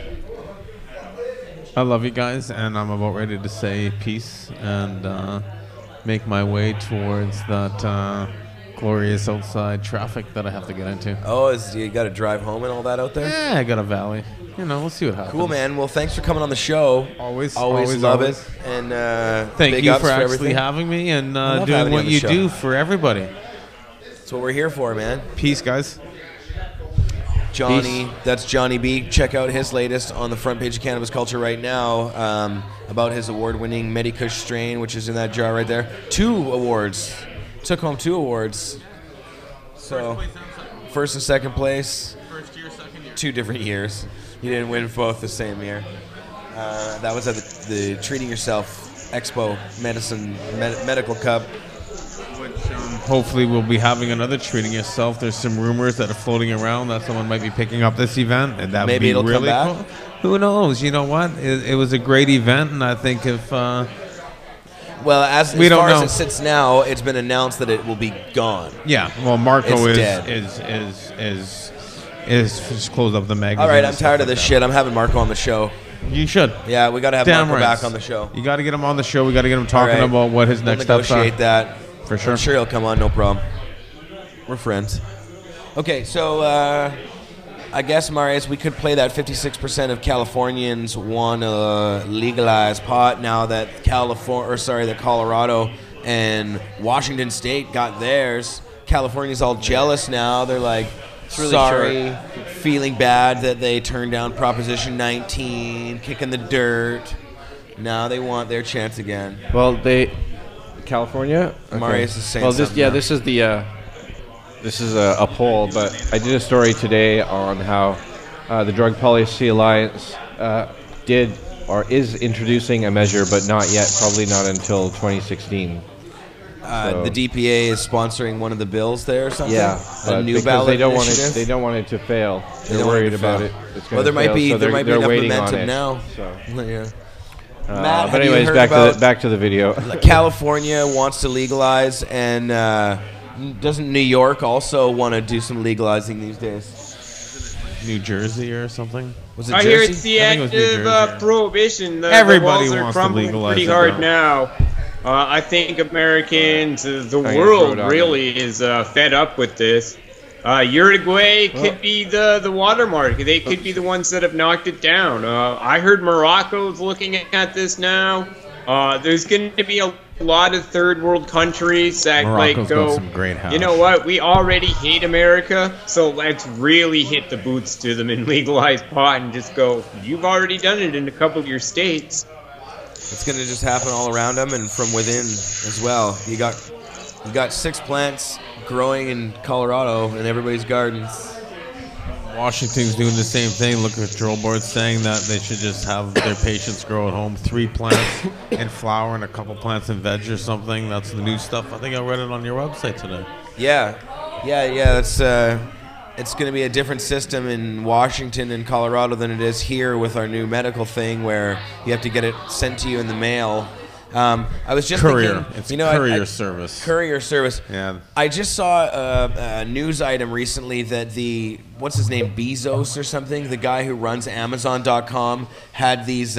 He wants to deliver packages to people's homes by unmanned drones. He wants unmanned drones to fly in and drop your books off, and that was actually I saw that in the news item. Maybe it was a joke or 30 something. minutes or less. We've covered this the last 2 weeks on the marijuana zone. Yeah, we should have. That's how Health Canada should deliver everybody's weed now, or Prairie Plant Systems Heck, can send an unmanned drone to your home to drop off your weed, and you'll have weed drones flying by. We're going to throw Fran in here now. Well, I mean, you're going to be... I think if they start doing it for things like pizza Flying and weed. fast food, they finally managed to get rid of that delivery driver who they never ever wanted anyways.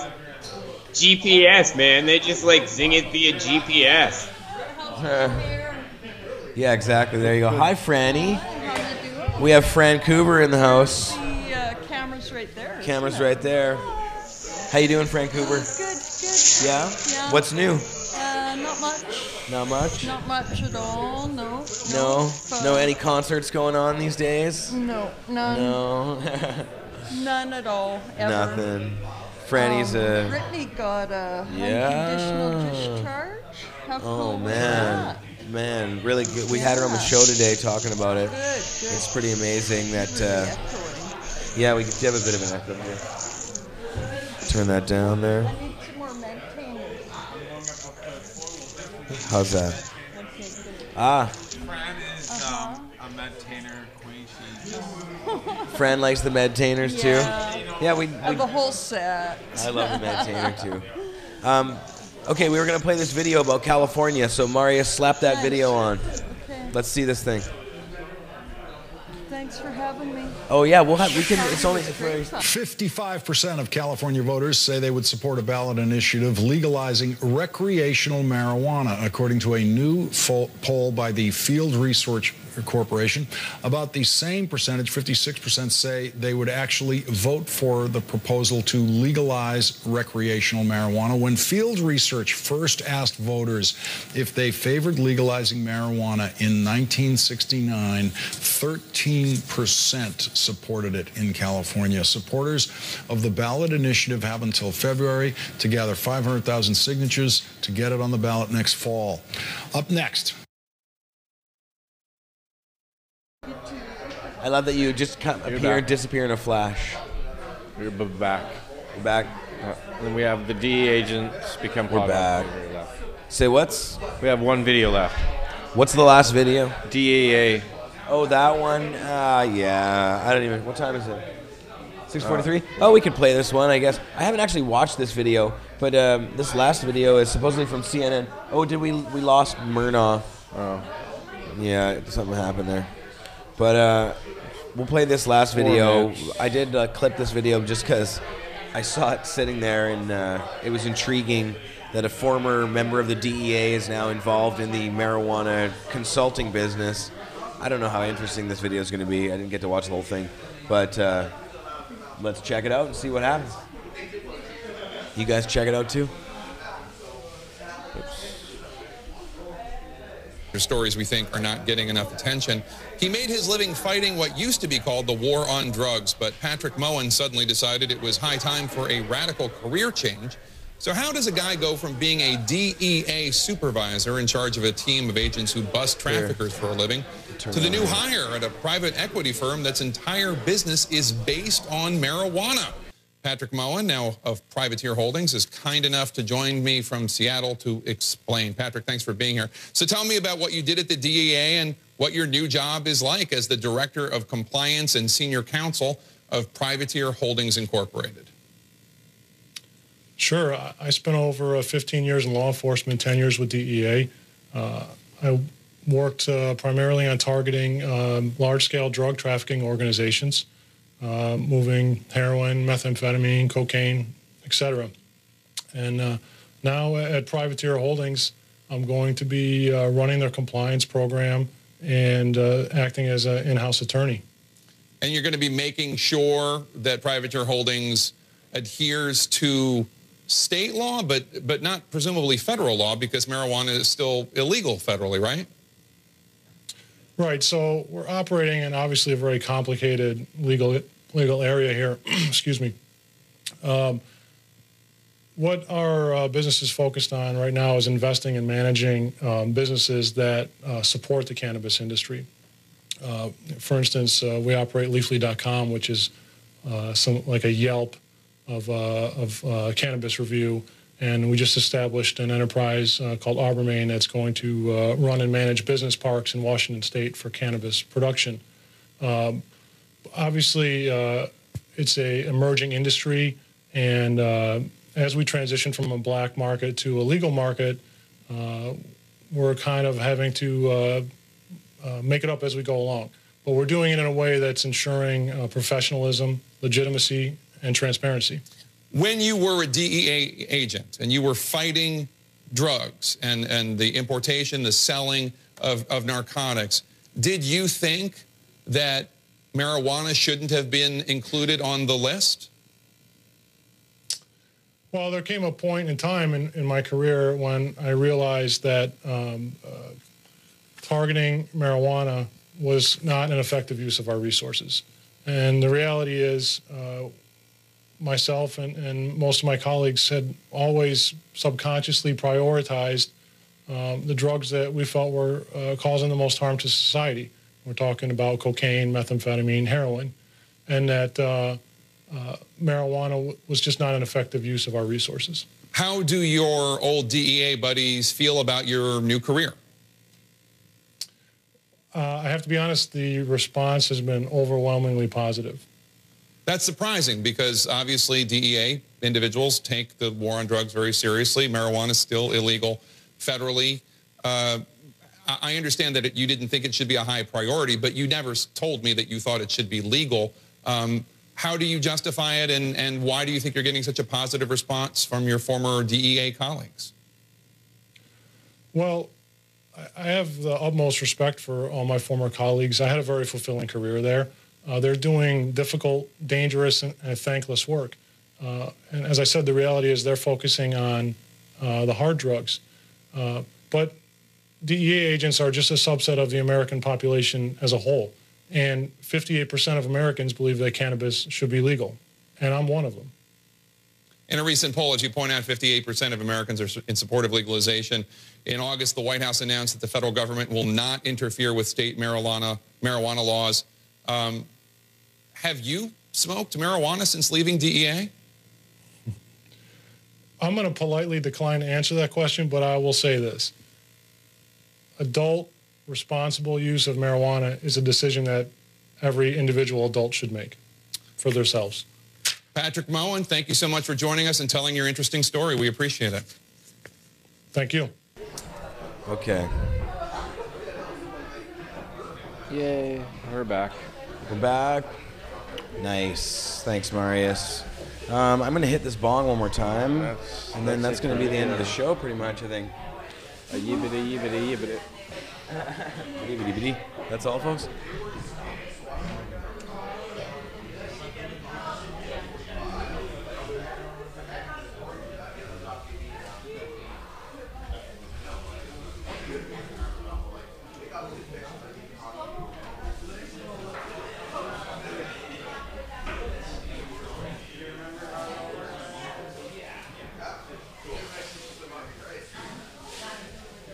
Oh, yeah. Thanks, Duchess. It's my bong's name, of course, for those who don't know. Yeah, so there you go. That was the DEA guy who's now a pod guy. So there you go. People are switching. I didn't actually get to really hear everything. Yeah, Duchess in the chat has the name, too. Just a coincidence. And it was a coincidence when this bong got named by the viewers of the show. They named it Duchess. Two different people came up with the name Duchess at the same time. So, Marius, thanks for your help on the show today. Yeah, no worries. As always. Yeah, and thanks for all to all the chatters, that is, for watching. Love you guys out there. And thanks everybody in the lounge, all the loungers that have been putting up with us here too. We're all getting super high. We got the big troops going on here. These guys here, dope. Big crew. These guys also dope. Where are you guys from? From Vancouver? Oh yeah, locals. Born and raised, oh yeah. Michigan, oh shit, originally, nice. Nice, yeah. Where are you guys from? Where are you guys from here in the lounge? This posse here, the big round table. No, you guys, I don't have a camera on you, but where are you guys from? They don't want to tell me. They're mysterious. They're hiding now. Turn that camera. I'm just joking. That's because they all look like they're less than 18 years old. That kid looks like he's 16 right there. That kid's definitely 15 years old. He looks like McLovin. Sorry, I'm just fucking with him. All right, guys. All right, Pot TV. Well, that's the show for today. I guess we'll be back again next Friday. You can watch all of our awesome programming on pot.tv every week. There's tons of shit, so keep watching. And that's the end of the show. Thanks to Dana Larsen and Brittany and Ryan and everybody else who came on the show. Johnny and Melly and everybody else. Am I forgetting people? Matt. What's that? Matt Murnau. Of course, the cannabis champ himself, Matt Murnau, also. Big thanks to him. I'm sorry we got disconnected in the end. We love you, Matt. And thanks to you guys. Peace. We'll see you soon. Love you, Pot TV.